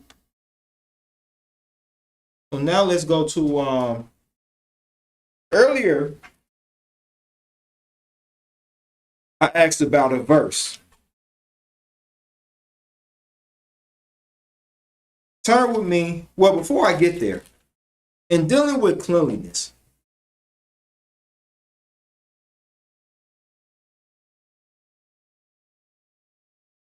he gave an example of a car.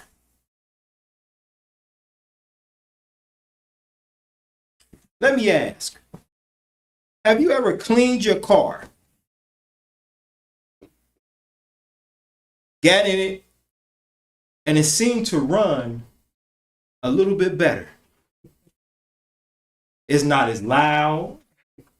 It's not as clunkety clunk. It seems to run a little bit smoother, doesn't it?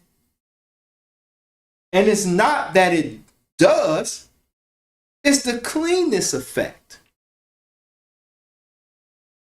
Take that same person who's frustrated outside their home. I'm going to use you as an example again, Zuri. You come home from work.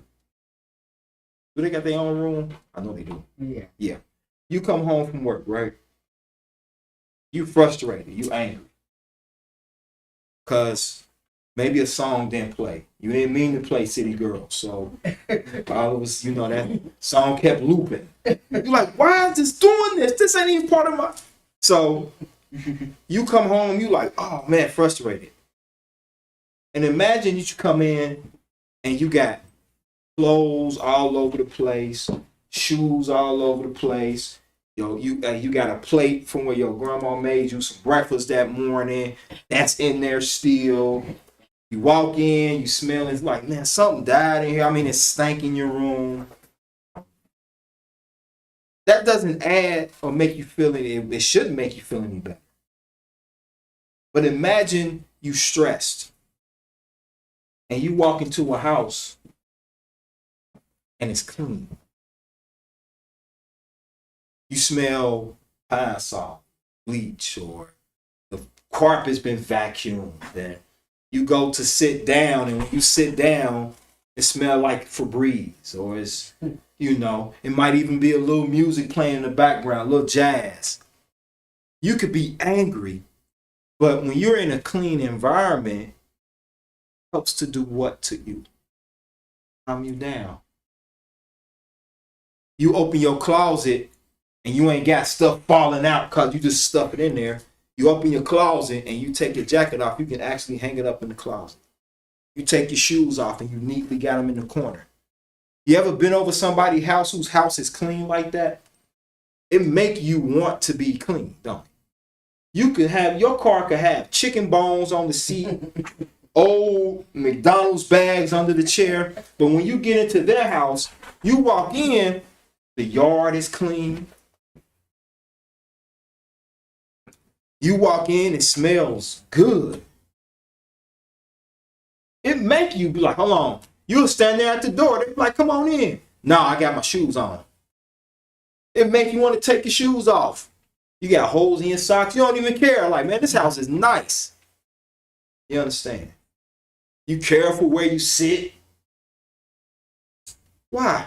Because cleanliness is Elohimliness.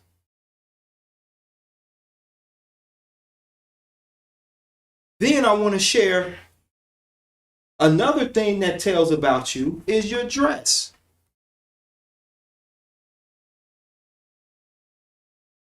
If you look at you, what does your dress tell you about you?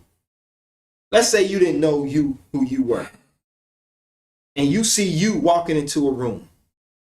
What would you think about that person? Can I tell you about me? Yes, ma'am.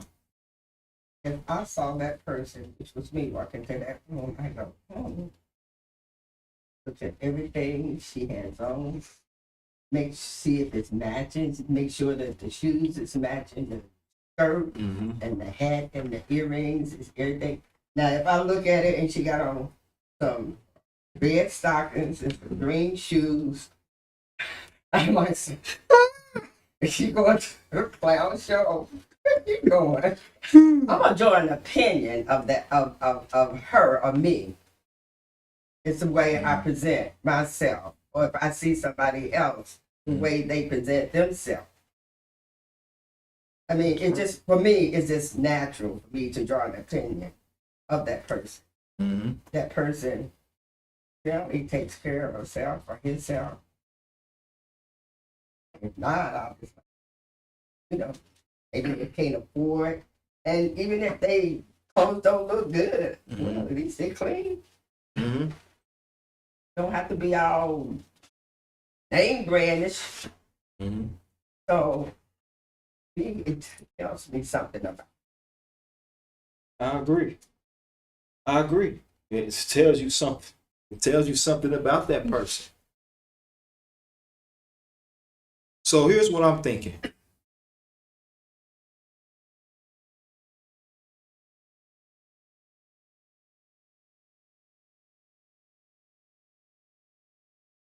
When you do something, it shouldn't be based on what people think, but what YAH thinks. How do I present myself? Do I have to go out to the mall every weekend to look important or to feel important? Only if you feel that that's what you need. But you don't. I could get my whole wardrobe from a secondhand place and you wouldn't even know it. It's how you present yourself. I better not ever see y'all in here with pants sagging. You know why? But that's a horrible way to represent yourself. Especially when you have young men here who have high esteem of themselves. A young girl should not be walking around with a skirt that comes all the way up here. You'd be surprised to think, well, you probably wouldn't. The things I see 7th graders wear.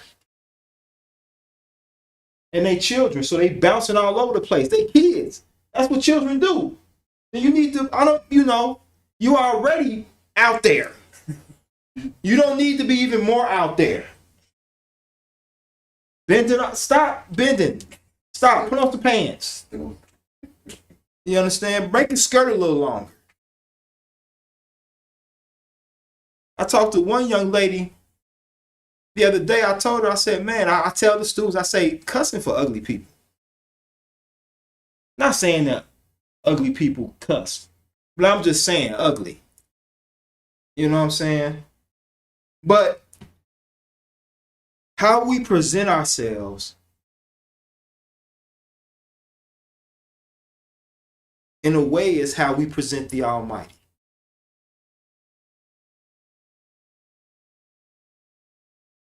We want to walk around with stains on our clothes. I get it. It happens sometimes, right? You had something, you had a sandwich, or you had something. Like I almost had a oops over here with the chili because I was eating it so fast. So But you get a stain on you, okay, cool. That's fine. It happens. But most of us don't care about nothing, how we look. So today, let's start working towards caring about how we present ourselves. Present ourselves in our talk. Because I can't dress well and then talk horribly. You got a problem saying work, get a dictionary. Read a dictionary this week. Start with the letter A. My wife taught me that. Because I wouldn't, and I'm a poet, and I look up words, but she was like, no, we actually have, when we read the dictionary. Right? That you? Dang. No, I had to stop and think. But read a dictionary and learn a new, had to, because you used to give out words a day, or words a week. She would type a word up, I have to look it up, and then we would use it in a sentence. Those are things that we did. Not that I was retarded, I mean stupid. I don't want people thinking like, damn, he was special. No, she ain't teach me how to talk. I just, it's good for, It is. I think a grown man should have an extended vocabulary. And you can start now. But how we present ourselves, how we talk. What I have to work on, and I have to get something up here, is sometimes I find myself leaning, doing this. That's not proper, right? Especially when you are a speaker. Now, corner, I can get comfortable, but that's not. When I'm a speaker, you must stand erect, because the more erect you stand, the more you're able to project. And this is not a big space, so I don't have to project like, I don't have to do that. I can talk at a certain level and be heard. You understand? So, how we present ourselves is how the world sees our Creator. Y'all do know that, right? How we present ourselves is how we see the Creator. I was y'all age at one point in time. I know how y'all talk about female. I know how y'all talk. Am I wrong? F words. Y'all done drop some F bombs. You skating, girl with a big rump come by, you be like, shh, man, you see that? Man, what the? Yeah. You know what I'm saying? Fringes flying, you cussing. Mouth. You understand? But how we present ourselves, that matters. But I'm telling the truth. I was a young man once. You know what I'm saying? But how we present ourselves, that is exactly how the world sees the Almighty. Any comments? Any? Yes, sir. Oh, then I come to you. Any questions? Sure. Comments, questions, yeah. Okay, this might be off topic. Okay. Is it true that most black women you see in stores or out in public got an attitude? Look like they got an attitude? Yeah. In some areas. There are some women that you could see, like let me explain something to you. Like my elder said, and there are things that we send off, that people send off, that would automatically make you think, don't talk to this person. Don't say nothing to this person. Don't even look at them. They got a term called resting bitch face. And that's what and the person can be sweet as sugar, but you won't never know because you can't get past their face and their facial expressions. So I'm not gonna say all black women have attitude problems.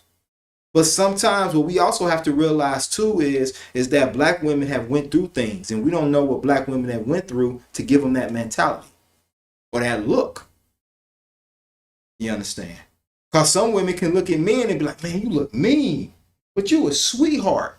Because sometimes we give a growl. You understand? If I didn't know your man, I'd be thinking he's a thug dude from how he looks sometimes. But I know him. You know what I'm saying? Like, I wouldn't go up to him and be like, what's up, man? You know what I'm saying? If I saw him, I'd be like, don't mess with him, man. I watch Tubi movies. Don't mess with him. Don't mess with him. You know what I'm saying? People used to think I smoke weed. I believe it. Not that you do, but I believe that they did because of your expressions. See, everything that we give off, once again, I mean, right now, I'll be like, wow, he's high. You understand? Like right now. Why you say that? I mean, just think about it. Oh, cause Man, why you say that, man? Man, say that for, man. Hey, every woman got attitude problems, man. You crazy. I was sleeping, I was sleep on the stairs. Like stuff like that. You understand? But that's why we have to begin working on how we project ourselves in front of others. Because every step we make represents the Almighty.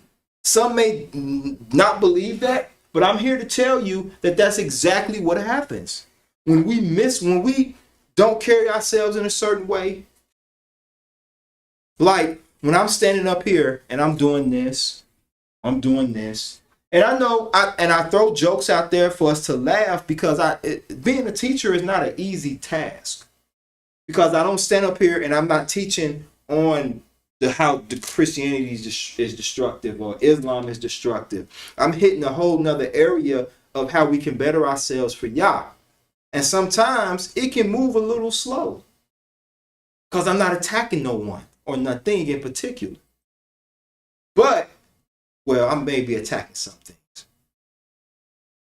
But when I stand up here, people want to see confidence in their teacher, don't they? If I'm slumped over, that could take away from my credibility. Something as simple as me doing this can take away from my credibility as far as how I present and stand before the Almighty. Today I have this on. I had on another shirt, but it didn't fit. It fit me well, but it was something on it. So I'm standing here now, and I don't look bad, but if you watch me, you might come on for a minute and be like, this Ian got on a t-shirt and a chain, man. I ain't watching him. What are you talking about? But simply because of how I'm presenting myself now. And these are things that I'm working on personally.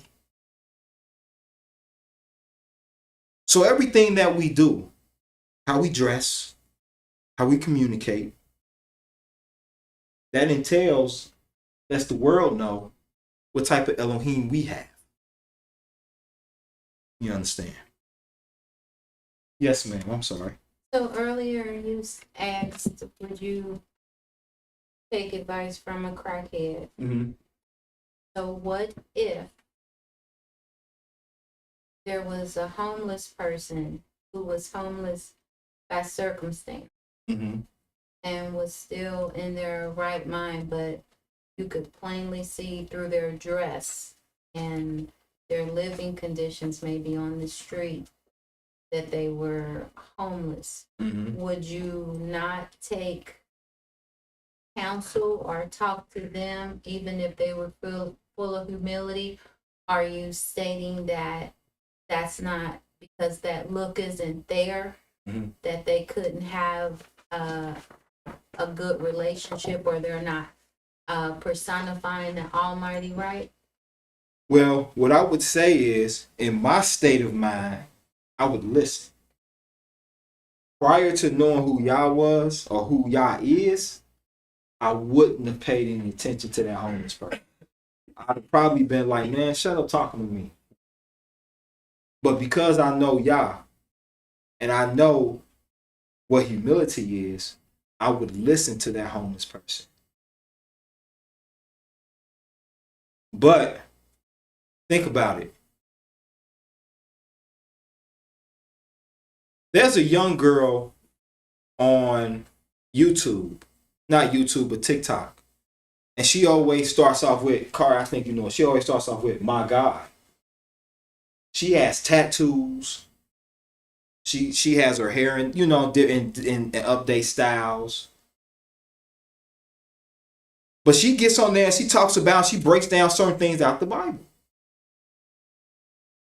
But looking at her, when she goes, my God, all you see are tattoos. And you see this young black girl on here, tattoos, and you thinking, oh, she about to be ignorant. But when you listen, you like, she start talking about stuff in scripture. Stuff that we done talked about in here, some of the lessons. Not us in here, but how Israel feels. She'll talk about Abraham. And you thinking like, wow. She done had people come at her crazy. She addressed them. One show she did, she talked about how dealing with appearance. She said, man, I don't care. I'll buy a necklace that costs $5 or $500. It don't matter to me. If I like it, I like it. And that was her video. So sometimes you got to see past what's in front of you in order to get the message. But a lot of us aren't trained that way yet. A lot of us still only going to listen to the message for how the package looks. And for those that do that, you just have to dress your package up to get them to listen. When you watch Moray Alicia, when he teach, you ain't see him doing a bunch of this too much. He be on his feet. He be teaching the people and the people listen. Now, every once in a while, he probably do this, like somebody say something crazy. Like, he'd be like, you know, he'll do that. But for the most part, he stood erect. You understand? And I say all that to say that let's work on how we present ourselves. My biggest thing is I got to work on stop using cuss words a lot. You know, my vocabulary is very extensive. I don't have to cuss if I don't want to. It's just sometimes the urge is so easy to grab. But how I present myself, because if I go up to people and they hear me cussing, and they be like, oh, what's up, brother? Yeah, I'm a minister. You a who? You a who? You a minister? Oh, I don't want to go serve your God, because if it's okay for you to sound like that, and this pastor over here who teaching Christ is talking proper and using words like the philosophy of the personification, my brother. Or they go to an Islamic brother and be like, my brother, the way that the focus, okay, how it conforms to the centric nervous system of the egg and makes the equivalation. And brothers like, man, that brother deep. And then they come to me, man, F all that. Like, oh, come on, man. You represent the truth, brother. So everything that I do from here on out has got to be, I got to watch what I say. Watch how I carry myself. Watch how I dress. I mean, you can dress comfortably, but I'm real big on appearance. My wife will tell you.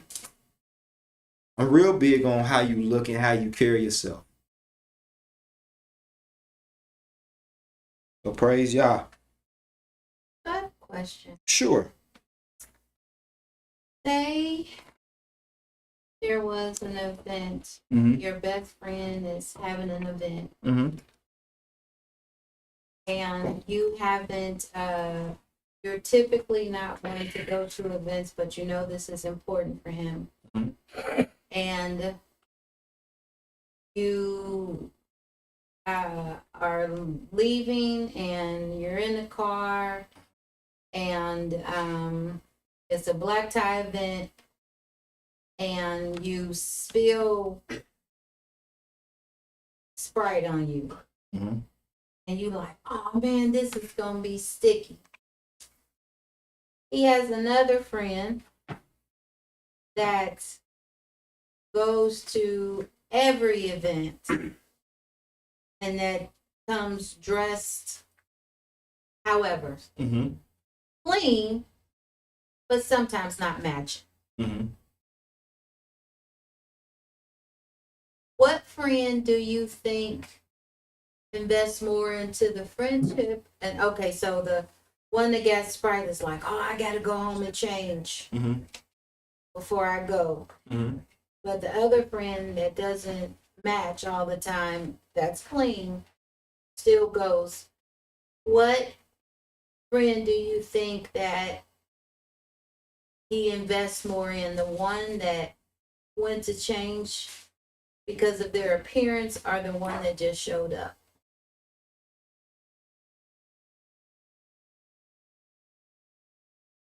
Depending on his mindset, depends on the mindset.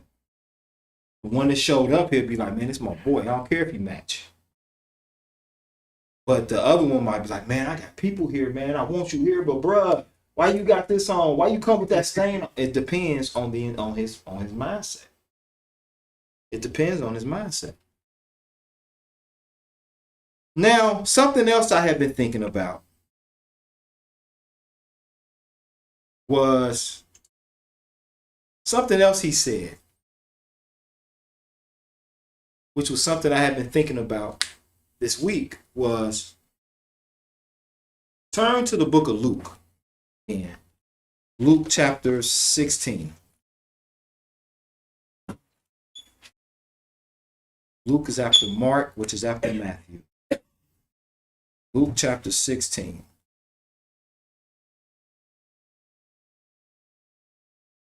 Now I want to show you something.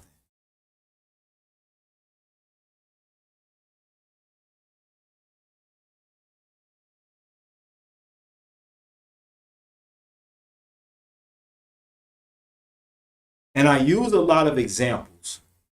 If you don't know who I am, I use a lot of examples. I talk about a gambit of things only because it's relevant to a particular point. So it's not me edifying anything in particular. It's not me trying to get you to watch this or listen to this in the sense of, if I talk about a rapper, it ain't me trying to get you to go get the music. I'm not advertising them. It's for a particular point that I'm explaining. So in the book of Luke chapter 16, my love, will you read verse 10?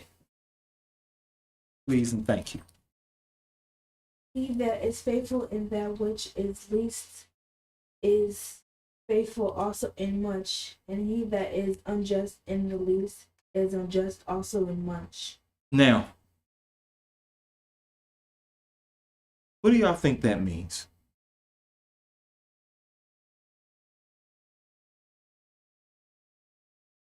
Honest answer. But you can't keep resting there. So that's an honest answer. You can't handle a little. How can you handle a lot? Now, very good. Now, Christ said that. What should I do with that? Christ said it.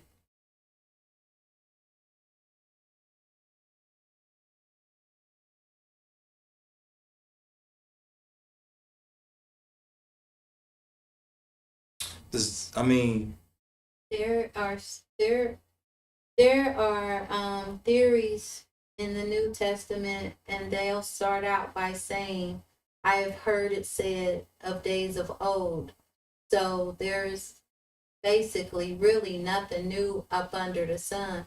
Just because he said it in the New Testament doesn't mean it hasn't been said before.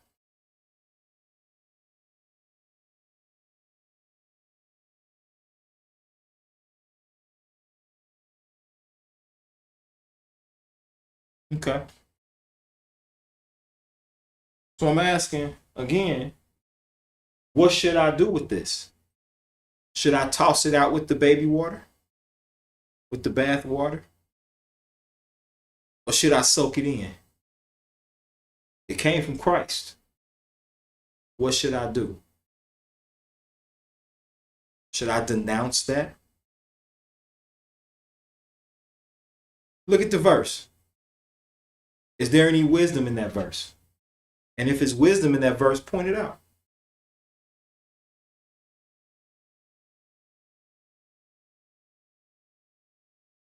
I know you got to go to work, my brother Brown.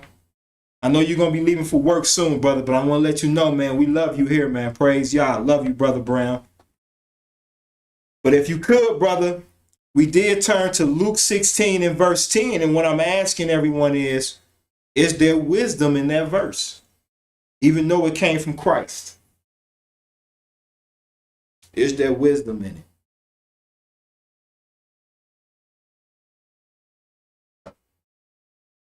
Yes, there's wisdom in it. And just because it came from Christ doesn't mean that it's not, there is no wisdom. There's a lot of good sayings in the New Testament. We just don't have to make their God our God. We don't go around talking to donkeys, but the Almighty put words in his mouth and made him say something wise. That is true. That is very true. Very, very true. Very true. So in other words, what that verse is saying is, he that is faithful in that which is least is faithful also in much. So in other words, the faithful is going to take care of the small. And the faithful that's willing to take care of the small will also be the faithful that's willing to take care of the great. What does that mean? That means that if you want to be blessed with more, then be faithful and take care of that what you got today. Imagine if we wanted to get, let's say you want to get a better car, right? Instead of treating the one that you got like it's nothing, you clean it, you wash it, you get the oil change done to it, you pay it on time, you get the insurance needed for it, you take care of whatever it needs to be taken care of, and you be appreciative of it. And then one day you will look up and Yah will make way for you to get something and upgrade. A lot of times we want to upgrade, but not take care of what we already got. Many of us love beautiful homes. But why would the Almighty bless you with a beautiful home and you can't take care of your small one-bedroom apartment? Your one-bedroom apartment, you let it get dirty, you don't mop the floors, you just trash it and just do whatever to it. You want good health, right? You want to be healthy, right? You want to walk around looking a certain way. Well, why would the Almighty bless you with that look or that persona, and you're not taking care of what He's already given you? You're already, here it is, you want to lose weight, but you keep eating cupcakes. You want to lose weight and be healthy, but you keep drinking alcohol. You keep smoking cigarettes. You keep having promiscuous sexual encounters with women that are not your husband, or women that are not your wives, or women that are not your, you understand what I'm saying? Not your spouse. Right, that's not your spouse. That's not your spouses. You understand? We talk about how we want better, but we're not taking care of the things we have right now. So starting today, when you go home, maybe, I'll say this because I know how we tired and we're sleepy because we had a heck of a lunch today. Boy. So you get home, sort through some of that old stuff that you don't need anymore. Get it out your house. Put it in storage if you have to. Clean your room. You live in an apartment with your parents, or if you live, go in there, go around and clean. Clean. If they say don't touch my stuff, that's fine. You go touch your stuff. Go in the room, clean your room. Vacuum. Order. You got old clothes you can't wear no more, fold them up and give them to somebody who can. You got things you don't use anymore, give it away to somebody who will use it.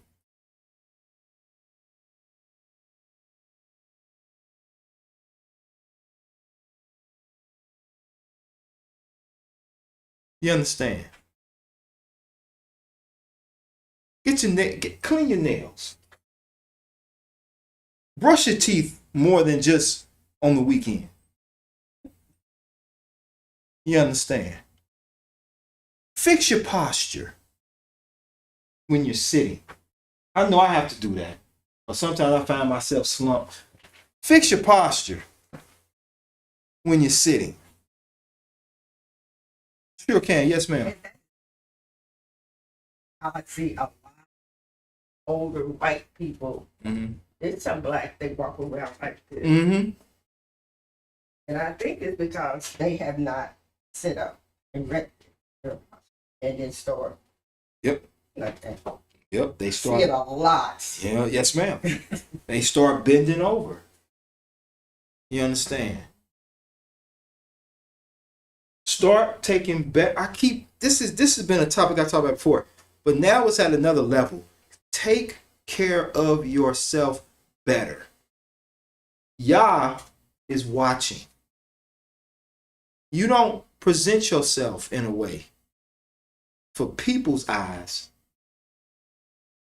You do it because YAH is watching. You want to look a certain way, it's going to take work. It's going to take action and movement.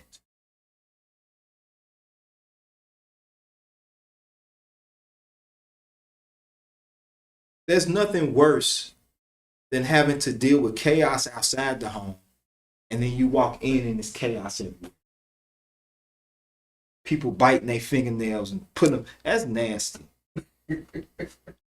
You walking around like, really? And just leaving it.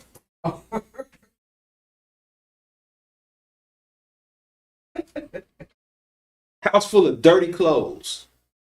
That's nasty. Dirty dishes in the sink. Trash spilling over. Yes, sir.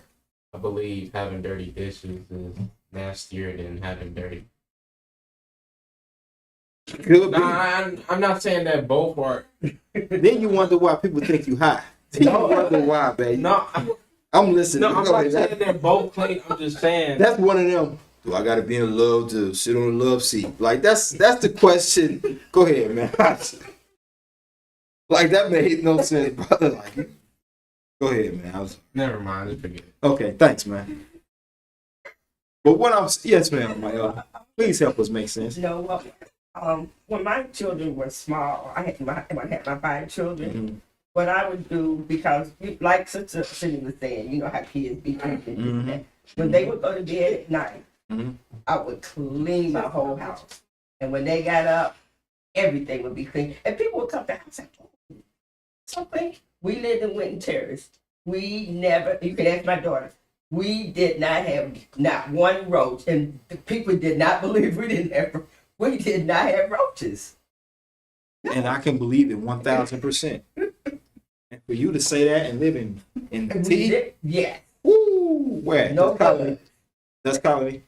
No, on Vanessa Avenue. And then the top of it, me and my husband was together, and they couldn't believe that. Oh, Dad and Mom, Dad. Exactly. So that was a taboo right there. No roaches. Wait, That's right. And brother, and the thing that's so deep about that is that is mesmerizing. Here it is, husband and wife,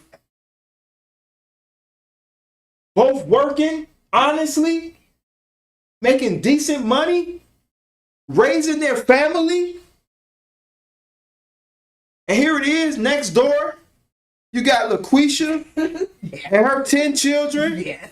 One twerking, one set cats on fire, another one selling drugs up the street. And what's deep is LaQuisha wants to come to your house because it's right. You like, no, you stay over there.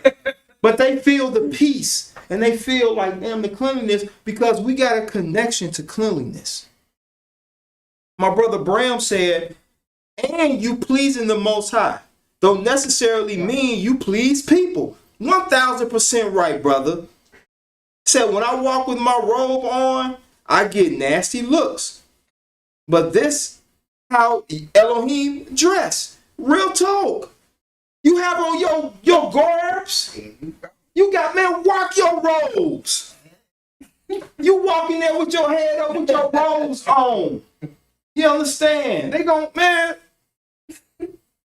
they only hate because they don't understand, because they are afraid. They are afraid. Man, he knows something. Bram knows something. So instead of them, hey man, who are you? They talk about who Ziggy is. She's a queen to be like, really? You gonna mock me? And I come in royalty? Stop. You understand? I wear kufis. Students, why you always wearing the cool hats? Why you always wearing your same outfit every day? And it's not a uniform. I don't say that to him. I was just saying, I think it sometimes. But how we present ourselves, that's what we show the world. I could know this book inside and out. I can quote scripture. Boom. Where you want me? Boom. Got you. This, that, and the other. I can debate with brothers and sisters all day long. But will that win souls for the Most High? Because once the smoke dies down from the ammunition that I spewed out, did I take lives or did I save? That's what matters. Can I look out beyond the smoke, beyond the fire, beyond the destruction that I caused from words?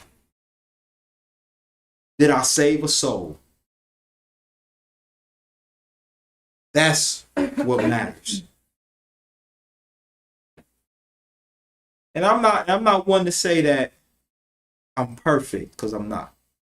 But what I'm saying is, take this information, appreciate the little, take care of the little, if you expecting to receive the great. I'm going to use this example real quick. You have 2 children. You got 2 children, right? You got 2 children. One child, you buy them stuff and they taking care of it. You buy them a new pair of shoes, they wiping the bottoms off, putting them back in the box, putting them in the closet, keeping everything neat together. You buy the other child something, you might find one shoe in the hallway, the other one in the bathroom. They took off their clothes outside. You done spent $50 on a little windbreaker, and they done left them. You done spent $50 on them drawers that the young people like to wear, and they peeing in them and tossing them under stuff. But you got the one child who folds it up and washes it and is very meticulous. Who are you gonna be more prone to buy stuff for? The one who's meticulous and takes care of their stuff, or the one that's just frivolous with their things? Well, let me help you. I'm going to be more prone to buy for the one who takes care of it. Do we not think YAH sees the same thing? Do we think that Yah doesn't see? Well, I see that this young man, this young woman taking care of their bodies. So let me get them to another level now. I see that this young man and this young woman, dang. And I'm just saying, I don't know. But I'm hoping that the Almighty will go, dang, I see this young man and young woman. Dang, before they come before me, they wash their hands and their face. Now, Islam, of course, like I said, they wash their feet, their hands, their face. But they washing their hands. And they got this thing out they pray on. Dang, they doing all that?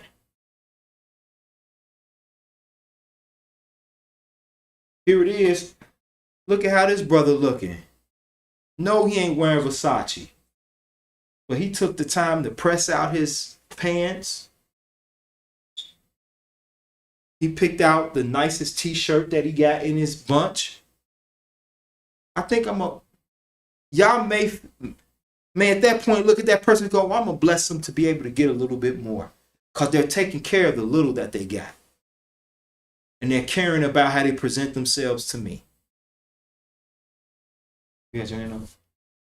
Oh, sort of like the story you just told. I think that sometimes people can see and measure your integrity and your intent. There was a sitcom some years ago called Nurses. Mm-hmm. And in this particular episode, the supervisor was going on vacation, and she needed someone to take her place. And there were 3 nurses. 2 of them had been there a long time, and they socialized with the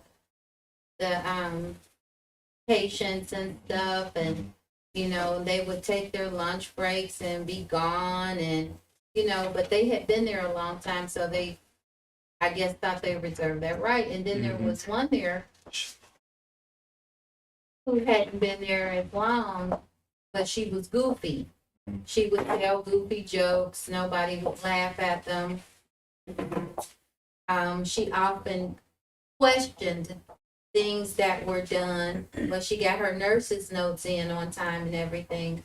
So when the supervisor went to go on vacation, the 2 that were off doing whatever they did knew it was going to be one of them, but she chose the goofy girl.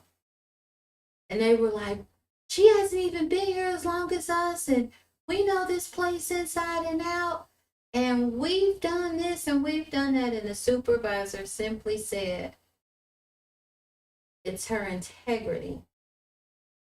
While you guys are taking extra long smoke breaks and staying at lunch longer and not turning in your nurse's notes, not only does she do her work,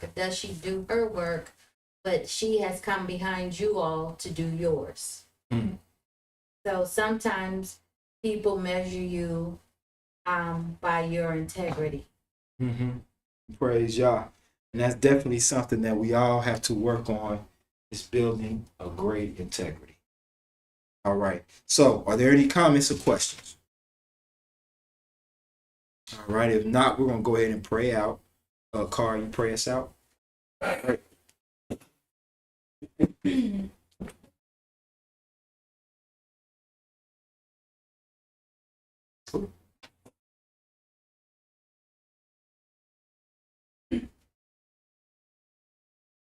Thank you, Yah, for letting us see another day. Thank you, Yah, for everything that you do for us.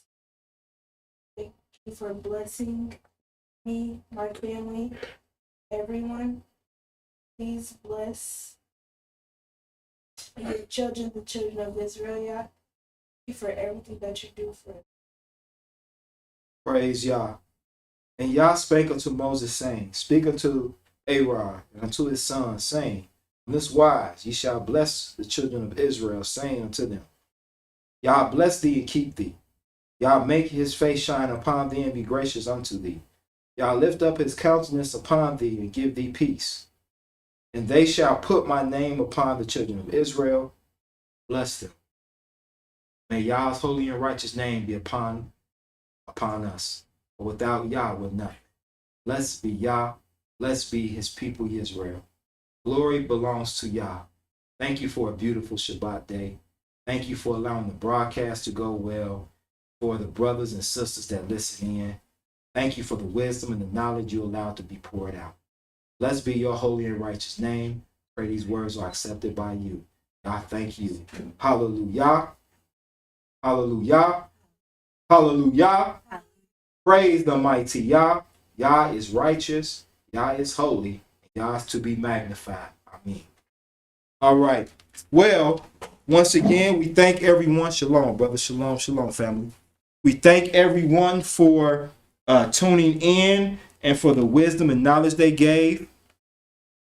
Today was very productive. So, well, some things came out. Didn't get through everything, but y'all willing, next week is going to be different next week. So if you have any questions or comments or anything, please send them in. We do read them. And I want to thank my sister Nadib. I want to thank Brother Brown. I want to thank my beautiful wife, my daughter, Elder. I want to thank Brother Tamarin and Sister Hannah. I want to thank all y'all who show your support and your love to the house of Yahudah. And praise the mighty Yah. Shabbat shalom and salute to you, Brother Brown. And I want to send out a salute to all the brothers and all the sisters out there who are out here working and building and growing and trying to become closer to the Almighty Yah. I hope there was something that could be taken from today's lessons from both classes. But like I said, if there's anything that you would like for me to discuss, I open the floor up. Praise Yah. I open the floor up. Any comments, any questions you have. I come in with things that I think about during the course of the week, but if there are any comments or questions, please feel free to ask. All right. Praise the mighty Yah. So what we're going to do now is we're going to go ahead and adjourn. Be it Yah's will, we'll be back here. Yah willing, next Sabbath at 12 o'clock. Praise the mighty Yah. May Yah bless us and keep us. And please come and join us back. Praise the mighty Yah. Shalom, shalom. Love you. God bless.